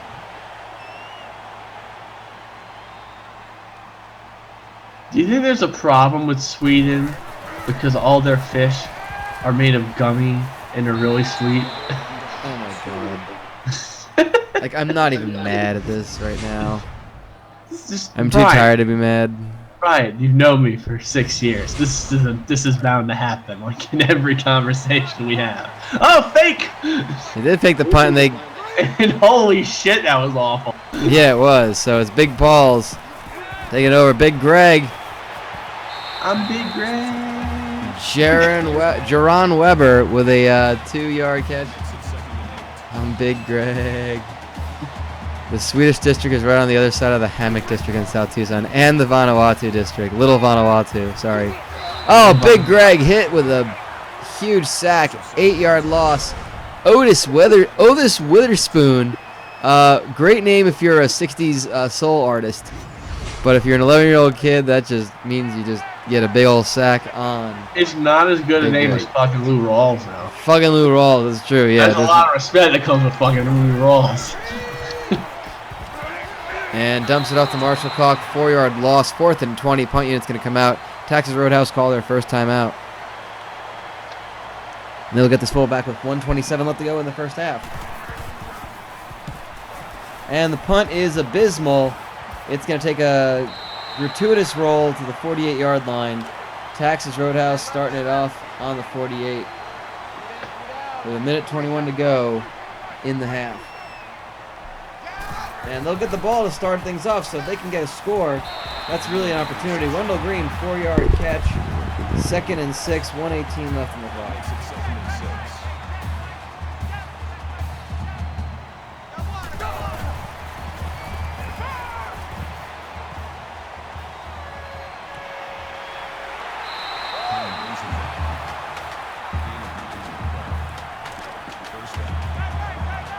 And 1st and 10 for Texas Roadhouse. On the 35-yard line, slowly moving that football. Guitar solo with the long bomb. Willie Tyree breaks that one up. That makes it 2nd and 10.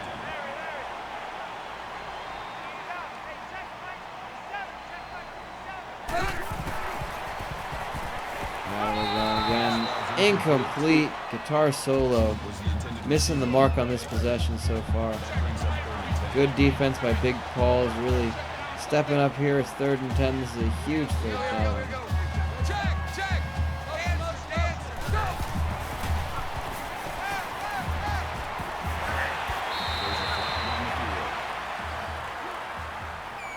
Personal foul. Face mask. And everybody grab their drink. Defense. 51 seconds to go. It is a face mask call on Big Paul's. Automatic first down.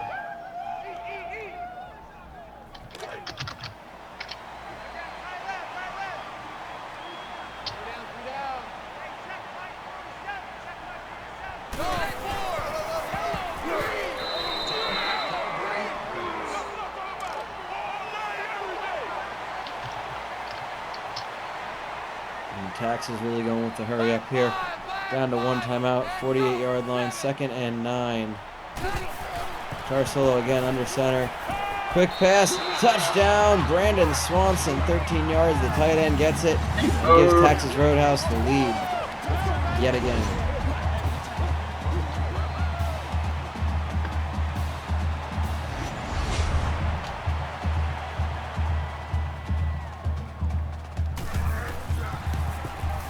Go post route on the tight end.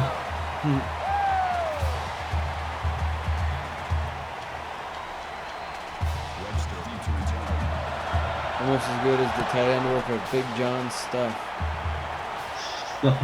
Almost. Not quite big stuff on it.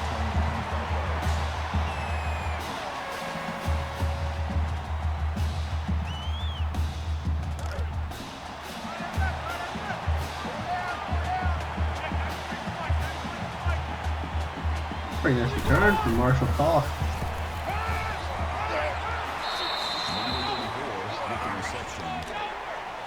Look at that. Look at that. Muffin. Oh, shit.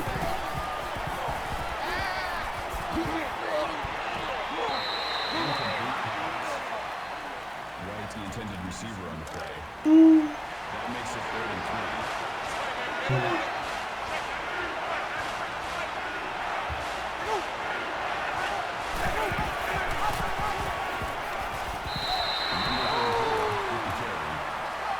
That's a loss of 2 yards on the play.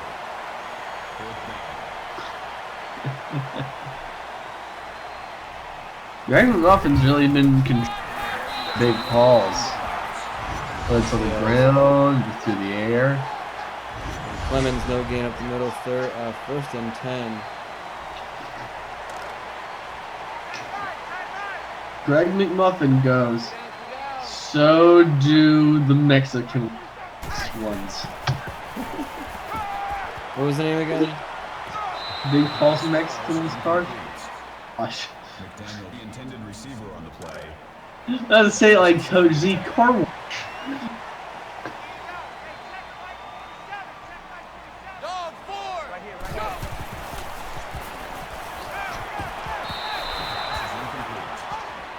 What were the characters in Homestar Runner that 3rd down.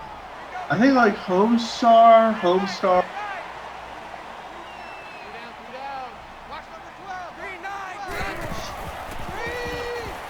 Brian, did Coach Z have arms? Yes, he did. Coach Z had. Absolutely he did. Personal foul. Face mask. Yeah, he did. Okay, let's see. I wish I could get like a big old like group photo of all the Homestar Automatic runners. first down. I bet I can find that. Is that I do remember Marzipan not having arms. The what now? I don't think Marzipan had arms.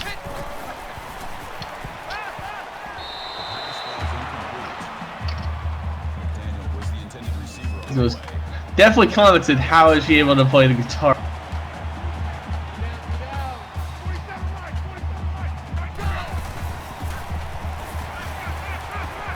I can't tell if the King of Town has arms or if they're. number 88, the intended receiver on the play. Bootsmith's got arms. Strong's head's got arms.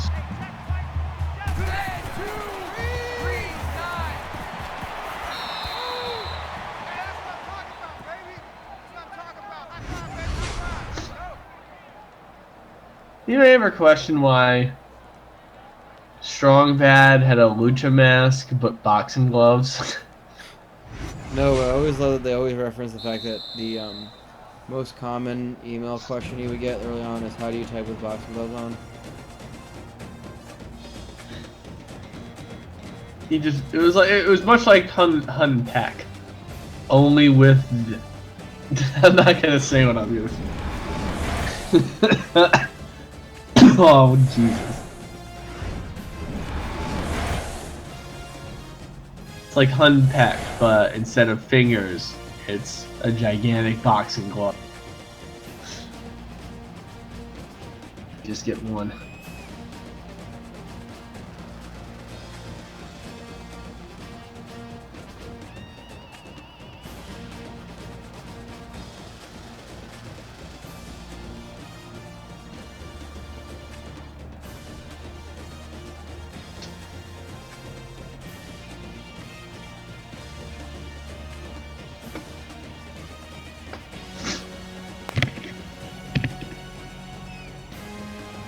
Whoa! You're watching South Tucson Football After Dark. Getting into the midnight hours here on the East Coast. It's a little earlier on the West Coast. However, it is still sleepy in Tucson. There is a mandatory curfew of around 8 o'clock in the evening. Kids have been given plenty of caffeine though, so that should keep them up and running for the next 12 hours. Yes, including these kids playing right now. These kids have been given so much caffeine they literally can't stop moving. If they stop Like, moving, it's like they'll Like they're die. in permanent squiggle vision. They just kind of live outside of matter's normal state of rest. They're either in Dr. Katz or Home. No movies, Oh. yeah. And Luke Sims starts things off in the second half with a run from scrimmage, 13 yards and a first down. And Texas Roadhouse are already in the Big Paul's end of the field. Can Big Paul's get a stop here and put their faith in Big Greg? Well, if they can't, then it's time to pay the price. That brings up 2nd and 9. That's a home movies joke for you.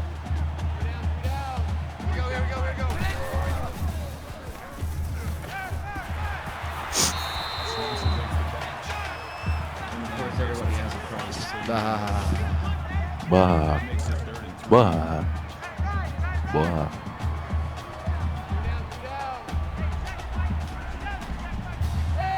Don't look now, but I think Will went down to the field to get some coffee out of the kids. Ah, nice. Drinking safety fluid from Beat Takeshi's Castle notes. Face Outstanding. mask. Defense. And now Yes, here's someone who really gets my fluids rising. Skipper. Hello. Still first down. This is Akila. Fucking the best. I'm sorry, I'm like trying to stay awake here. This is actually like an important game. I apologize for anyone watching on YouTube. This is just I started this very late, and it's late, and it's been a long day. And Mr. Wendell with the 7-yard catch, 2nd and 3 for Texas Roadhouse. The good news is, I just woke up. Awesome. We are on the opposite ends of the spectrum. Pretty much. I am like ready to just pass out afterwards. I got a day off tomorrow, so there will be more South Tucson action.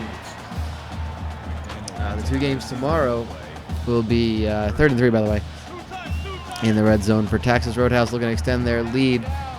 Tomorrow's slate of games will be Diddler's Family Restaurant taking on the Creamy Surprise, and that's going to be a huge 4th down.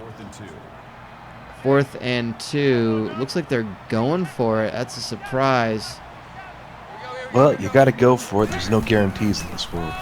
That's true. And there is, yep, he stopped. It's a turnover on downs. Luke Sims going nowhere. He had the angle, but they just swarmed on him. And literally, there's like one dude just flying over the body. These kids have been drinking 5-hour energy shots every 20 minutes. They're up to 4, so they're now drinking it to get 20 continuous hours of energy. Big Greg throwing from out of his own end zone. Enough for almost a touch, almost a first down. Desmond Burton, 10 yards, but they're going to spot it. Just Almost short. a touchdown. Wow. Almost a touchdown. Only missed about by 90 yards. Big Greg. Jesus. Tomorrow's games will be Diddler's Family Restaurant taking on the Creamy Surprise, and 1-800-Buy-A-Dad versus Moist Adventures Indoor Water Park. There's a flag on the play, and everyone take a drink. It's a face mask. This time against Crunch Donut, the star player for Texas Roadhouse, committing a major penalty and putting the ball on the 34-yard line for Big Paul's, effectively moving them out of their own red zone. Big Greg just chucking it downfield. No one even in shouting distance of that one. Just wanted to show off his arm strength, I guess. I just want to flex out. Moon's out, guns out, as they say. I guess so. Marshall Kalk with a 5-yard catch, 3rd and 5. Continue to move this football along. They got to get something big going here, or else. And it's not 4-down territory yet, but it's not going to be a lot more opportunities to go if you can't convert this first down right now. I'll be honest with you. Big Greg seems like that stupid kid that likes to take off his shirt no matter what. Yes, that will be him in college. What's And him right a 1-yard now? loss. It's 4th and 5. Punt unit's going to have to come out here. And the Big Paul's defense is going to be called into action once more.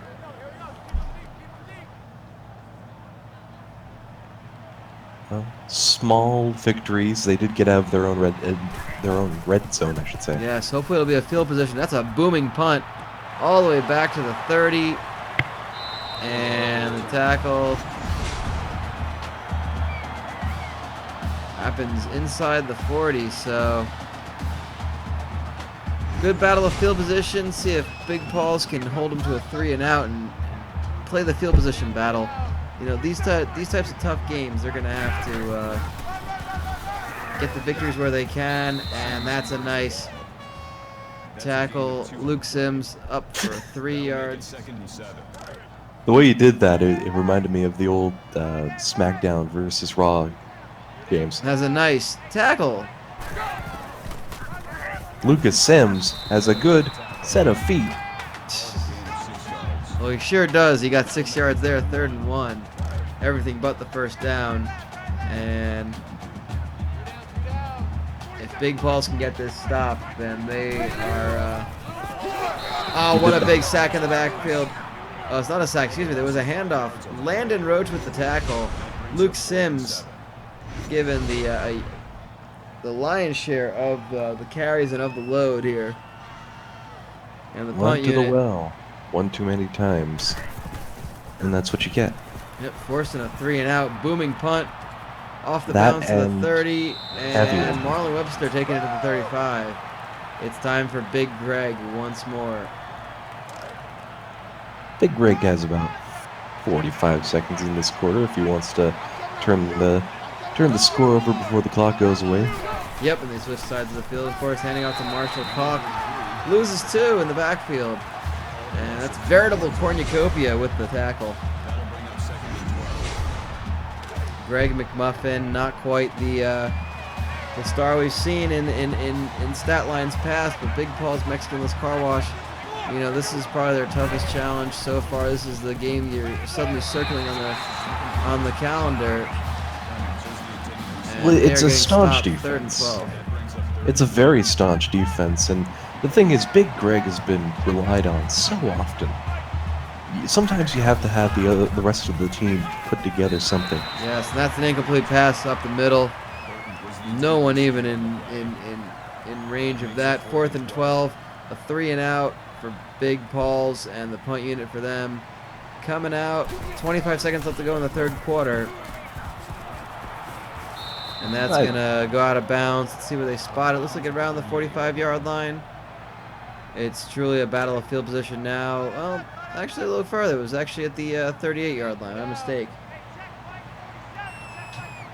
That's what we get for these shoddy public access cameras. And Luke Sims gets the stiff arm up and just levels the first kid, but still is brought down for a loss of 1. That'll bring up 2nd and 11. Not everyone has the financial abilities of the Diddlers, fortunately. True, but of course we will be coming to you live from the Diddler Dome. The Big Diddle, the Big D, whatever you want to call it. Otherwise tomorrow. known as the Muni. Also known as the Muni, yeah. Sims up the middle, 11 yards. That's enough for a first down.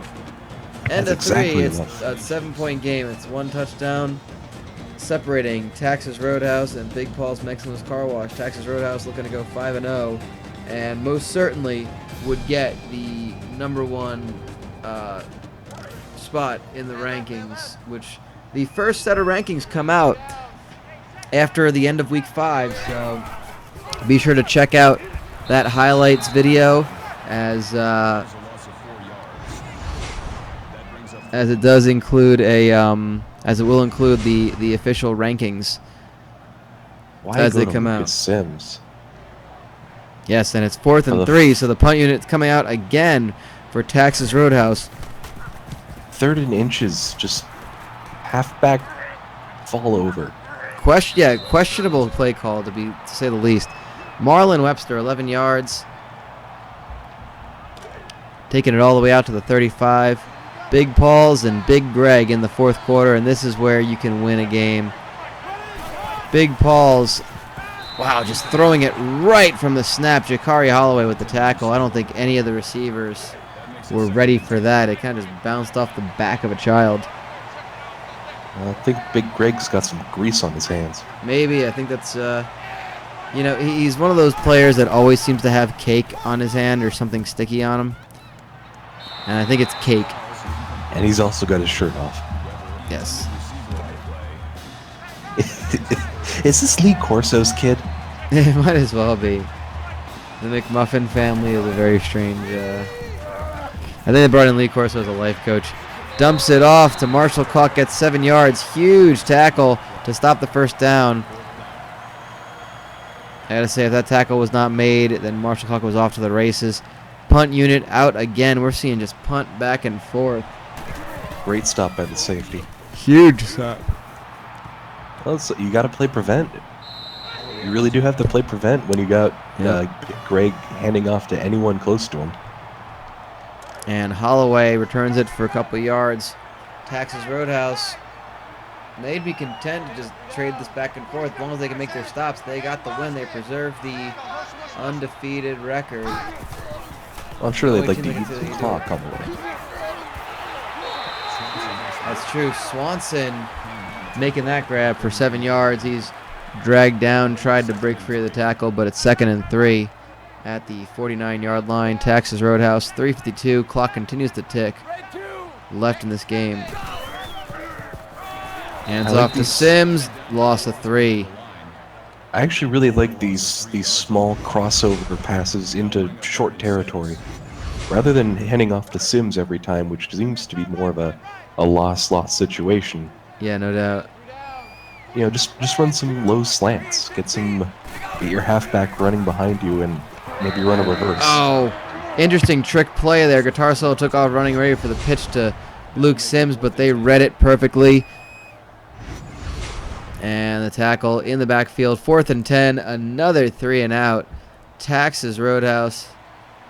Right back where they started. Punting. Yeah, this has been a stalemate for much of the fourth quarter. And what Texas Roadhouse is going to be doing is taking as much time off that clock as possible. They currently have the lead. This is where it stands. Well, they ate a minute off the clock. They did. We're under 3 minutes to go in this game. Play clock dropping down to about 4.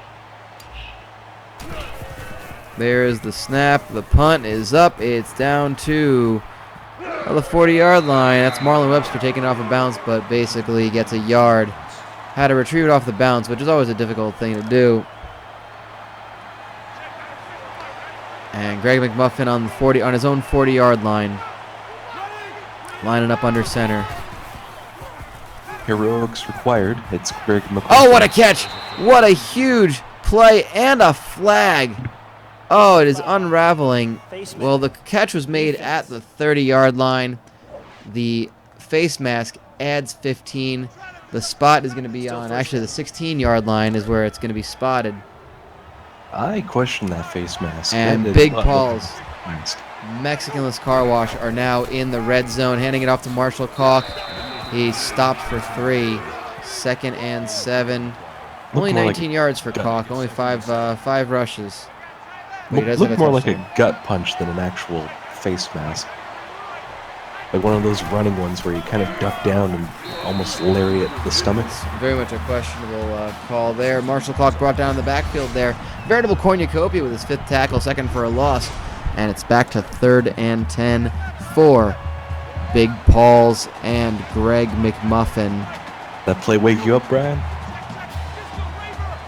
Oh, did I just get louder? You just got right into this game. Well, I'm trying to just struggle to stay awake. And Desmond Burton, 6-yard catch, 4th and 4.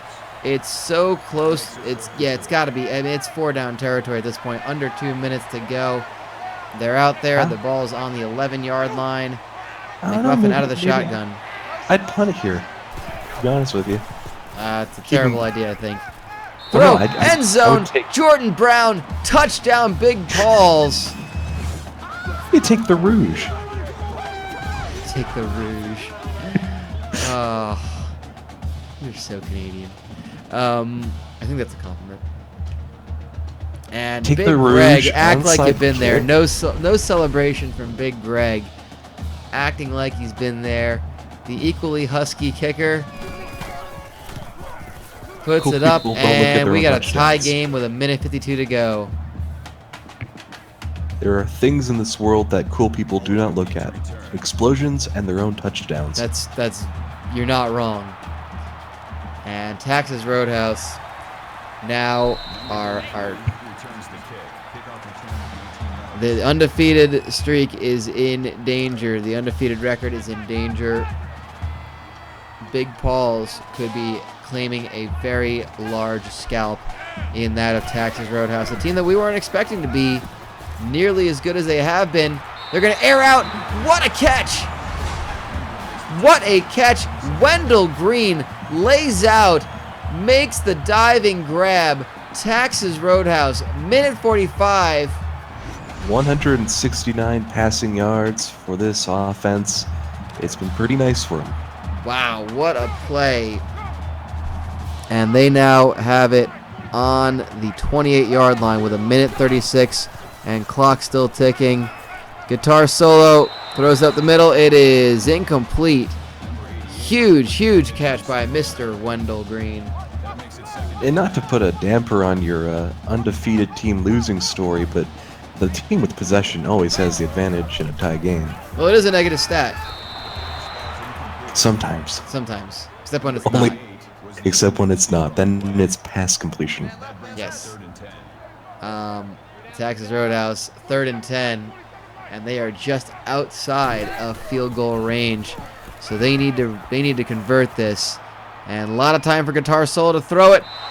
Oh, he had an open receiver, but he misses it. And Big Paul's is celebrating, but it is 4-down territory based on where the spot is. It's too close to punt. It's too far to kick. Guitar Solo gets one more shot out of the gun. 35-yard line, a lot of time. Oh, takes a huge hit. It's incomplete. It's a turnover with 1:15. Big Paul's Mexicanless Car Wash have a chance. And we see that hit on guitar solo a couple of times by number 98. He got the pass off, so it's registered as an incomplete pass, which means that the ball is on the 27-yard line. Close enough. One day I'll get it right. And it starts out incomplete. That pass was looking for Marshall Kalk. And it would be another game that goes to overtime, wouldn't it? When I'm like ready to go to bed. Oh, Big you're Greg out of the shotgun again. Throwing it downfield. Big catch by number 88. Vince White, his first catch, and what a big one to have. 13 yards and a first down. Hurry up, still going. Remember, the clock stops on a first down. And it's batted down by Crunch Donut. Didn't even try to just intercept that one. Just said, you know what, I'm swatting it to the ground and saying, I don't think so. Remember, on a first down, the clock stops until the ball is spotted, then it runs again unless they use a timeout. Oh, huge catch! And a huge hit. Jerron Weber, 20 yards and a first down. Ball is now on the 40-yard line. I'd say we are about, trying to do the math here, I'd say about 15 yards from it being a field goal. And what a catch!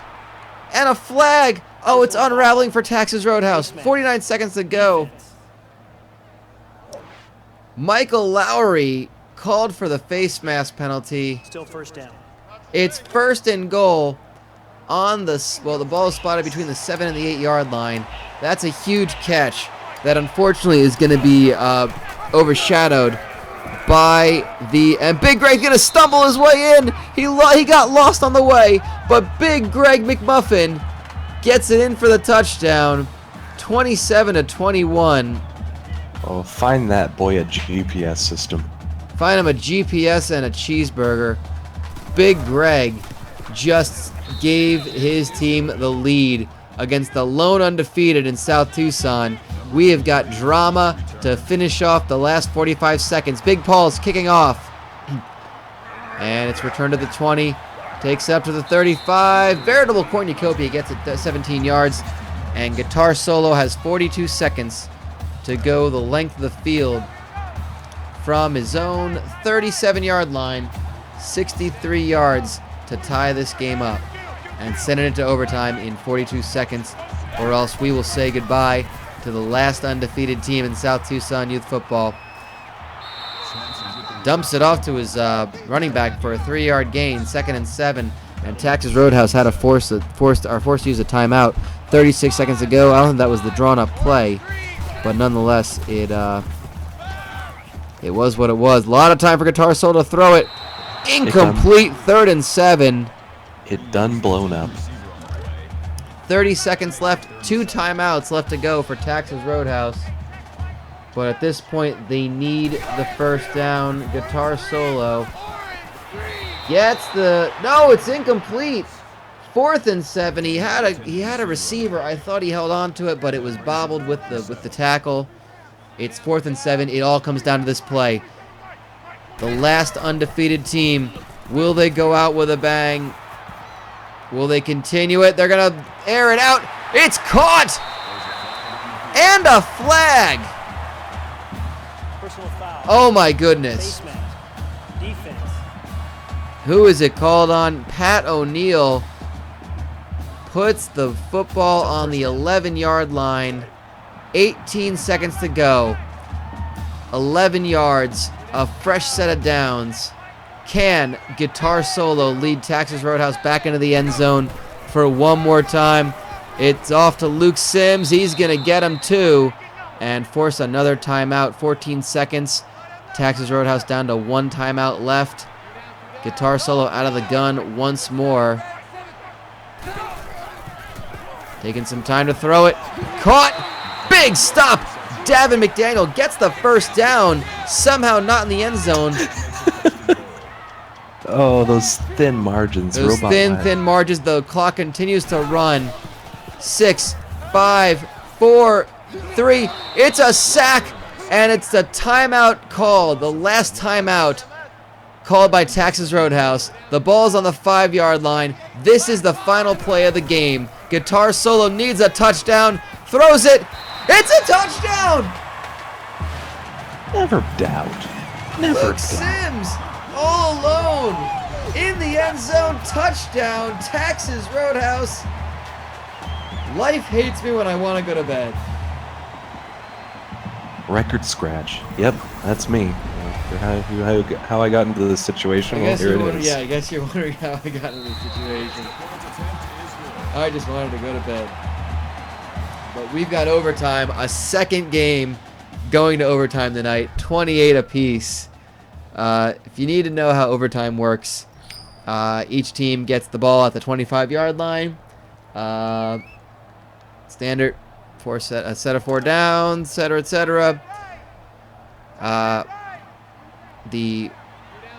With each overtime period, it switches who gets the ball first. So Texas Roadhouse will get the ball first, and that's going to be Luke Sims up the middle, 4 yards.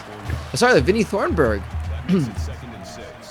He's got a touchdown from earlier in the game and gets 4 yards for Texas Roadhouse to get started. Little Vinny Thornburg. Yep. I remember his family being Mama Logano's fans. That's why they called him Vinny. And Wendell Green with a catch to get the first down, move the chains down to the 10-yard line for Texas Roadhouse. Marlon Webster with the tackle. Been busy. He's been returning kicks as well. Guitar Solo, a lot of time to throw. Dumps it off short. And Javon Pugh with a 4-yard catch, his first of the game. And it's 2nd and 6. Ball is on the 6-yard line, so it's basically 2nd and goal. There's not really even a yellow line on the field. Well, the kid's gonna just ran out of paint. Yeah, the kid with the paint are in bed already. Ken Ingram was the breaking up the pass. 3rd and 6 for Texas Roadhouse. Field crew don't get caffeine. Not at all. That's only for, you got to save that for the kids on the field who are just riddled with caffeine. That's why we're getting such high-scoring football. Dumps it off short. Sims is tackled, only gets 1 yard on it after the large drop back. And got to imagine, yep, the field goal unit for the first time in this game comes out. 4th and 5. We're looking at about a 22-yard field goal. Kick is up and good. Texas Roadhouse 31-28. So now Big Paul's Mexican's Car Wash will start from the 25-yard line. A touchdown will win the game for Big Paul's. A field goal will extend it to a second overtime where Big Paul's will start it off with the football. If Texas Roadhouse can stop them, then the game is over. Big Greg starting things off with an easy catch for Desmond Burton. Very quick on the trigger, 7 yards, 2nd and 3. And you can tell the intention. They want to end this right away. The two middle linebackers just kind of had a little oopsies. Yep, and it's Big Greg taking a high step and takes a big hit. Love the gait of Greg McMuffin. Gets 9 yards and a first down. Down to the 9-yard line. Michael Lowry with the tackle, and what a tackle it was. You just saw him run, didn't you? It looks like Vector Man. Yeah, right? A lot of time for Greg Craig to throw. He's going to chuck it way out of the end zone. Incomplete, 2nd and goal. It looks like a Genesis boss from that Castlevania Bloodlines game. He high steps it. Yeah, I feel like he's going whoop, whoop, whoop, whoop, the whole time. Big Greg, a lot of time to throw. Oh, does not wait. He had time and a receiver, but Walter Sledge is going to break up that pass. 3rd and goal. Really quick on the trigger is Greg McMuffin. He must be ready to go home and have some snacks. He's pretty hungry. They don't let him eat. He is, yeah. He wants to get this over with. And nice throw to Marshall Kalk, 5 yards. Tackled at the 6. 4th and goal. They're going to have to kick it and extend this overtime period to a second overtime. Verto Kornukobi with that tackle. Kick is up and good. We go to a second overtime, 31 apiece. And you can tell the offense is getting a little tired. The defense starting to figure things out. They're now only going for they're only getting field goals out of this, where prior they were, well, there was the whole period of they were punting back and forth. So what do I know what I'm talking about? I don't. And first play from scrimmage. Brettenberg touchdown, Big Paul's. Well, there's an exclamation point for you. That sure is. After a bit of a kind of uninspired first overtime, they come out striking, and 37-31. Here comes the extra point. It's up and good, 38-31. So Texas Roadhouse need to score a touchdown to extend this game. And who better to go to than Breton the Iceman Berg? Yes. They don't call him the Iceman Berg for nothing. It's because one time the bully school kids pulled ice down his pants. That's good reason to call him that. Wendell Green starting things off with a 10-yard catch, moving the chains. Well, it used to be Chilly Willy, but they've That's kind of way let worse. off on him. That's kind of they kind of forgot and they got lazy. Like, it's not even the Iceberg, it's just the Iceman Berg. Well, now he does it as his gimmick. That's the thing. I see. And Well, Darren we Noel, 4-yard catch. I think that's only the second catch for Darren Noel. 2nd and 6 for Texas Roadhouse. They need to get the end zone. It's at the 10-yard line. And remember, just a reminder to anyone, so when we go to the third overtime on touchdowns, you must go for 2. No more extra points after the second overtime.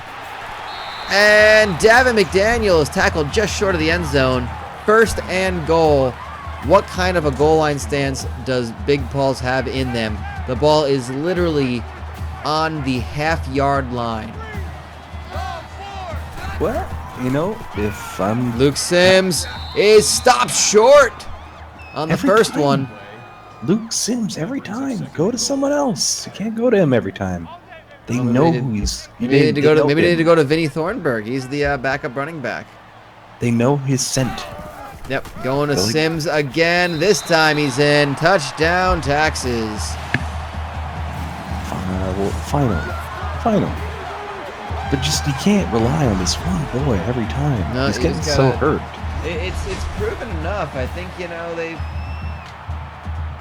they've proven themselves just enough. Extra point is up and good. 38 apiece, entering the third overtime. And I don't think Texas Roadhouse have been in an overtime game yet this season. I'm going to look that up and see if I can confirm that or not. But Texas Roadhouse go for the first play. They had a receiver. It did not connect. Diving out, bobbles it. Incomplete pass, but they showed their intentions. They showed that they're crazy, like a fox. Oh, and almost picked off. Jimmy Wise bats that one out of the air. I take it back. In week 3, Texas Roadhouse went to a 5 overtime game with Cramblers and Big Paul's.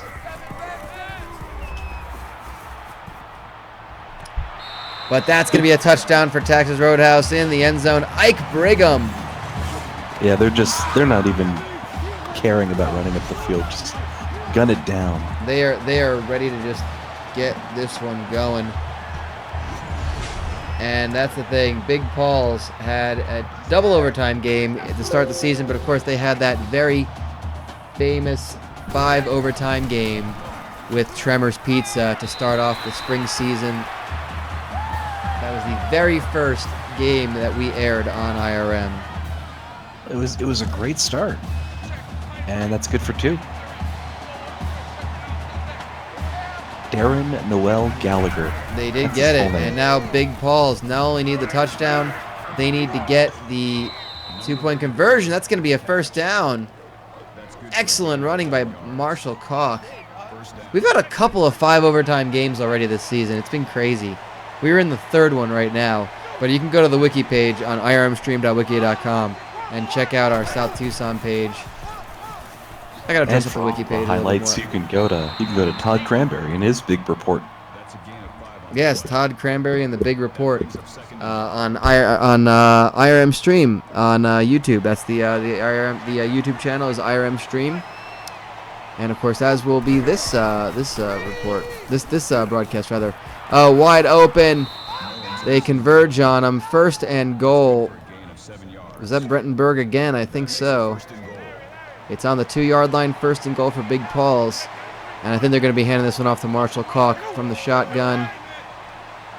See if he can get the momentum. He's got it. He's in for the touchdown. Marshall Kalk gets it. Touchdown, Big Paws. They need to go for 2 in order to extend it to a 4th overtime. You got to give him one of these. They did give him one of these, and at the 3-yard line, this is the 2-point conversion. They are spreading the field. Not a single running back. And they get it. Cotton. They get it. We're going to a 4th overtime. The record is 5. It's been done a few times. 4th overtime, Big Paul starting things off. We are still going somehow. I'm not gonna sleep, dude. Come on. Sleeping, please. Yeah, I will. I just saw what you posted in the Discord. I will never sleep. And that's going to be Marshall Kalk for 5 yards. 2nd and 5 in the 4th overtime because I can't believe this is still happening. I can't go to hell. I'm already out of vacation days. Big drop back. Oh my god. About 6 players just mauled Big Greg and forced a fumble. Crunch Donut forcing it. That's that's the Tecmo Bowl special. That really was. You see 5 kids, and the coach is just having to explain to Big Greg where he is right now because 5 11-year-olds just leapt at Big Greg.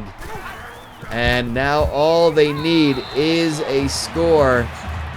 That's going to be a big stop. The defense has to come up huge for Big Paul's. 2nd and 10. And they don't get another chance here, Big Paul's. This is Texas's game to lose now. Yes, they have to. Though they have to force the turnover or a missed field goal or something. It's 3rd and 3. So again, 4-down territory maybe. Well, if they're going to do it, this would be the spot to do it. Yeah, well, I think this might just be far enough to get it, but it's Luke Sims getting a 1st down and a touchdown. Game over. Texas Roadhouse, 4 overtimes. They continue their winning ways. And as every inevitability, there are 2 things that you can be assured. Death and Texas Roadhouse. My goodness. The sweet release of death as the sun boils over the earth and Joe Buck just screams out in sheer pleasure. Pretty much. You know what? I'm not even going to waste any more time. Guitar Solo is your player of the game. Look at that stat line. 4 touchdowns, 297 yards. Look what you did, everyone but this little Yeah, trick. really. And that was Big Greg, by the way, with that awesome stat line. Everyone else, y'all sucked, apparently. So that's going to be it for us. Thank you. Thank you to Roll for keeping me awake right now. That game kept me awake once it got really just crazy. 52-46. I wonder if that's scoregami. It's kind of weird. It is a weird set of numbers. Well, because of the whole going for 2 is what really screws it up. That's why. Because they each went for 2, and then each had a field goal, so it's like 7 touchdowns and a field goal. Well, there's some homework for you when you wake up. See if that is a unique scoreline in South Tucson youth football. Ooh, I like it. It probably is. I'm certain it is this season. I'm gonna say I'm positive it is.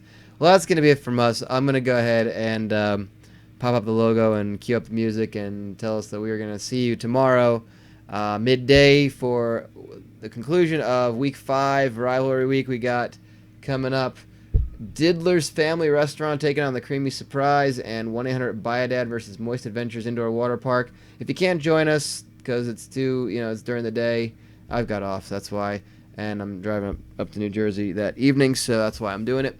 Of course, it'll be on YouTube as always, and thank you for joining us late night here. Thank you to Roll, thank you to Wills, thank you to Slip for all those who joined us, and until then, good night from South Tucson. For real, I'm going to bed.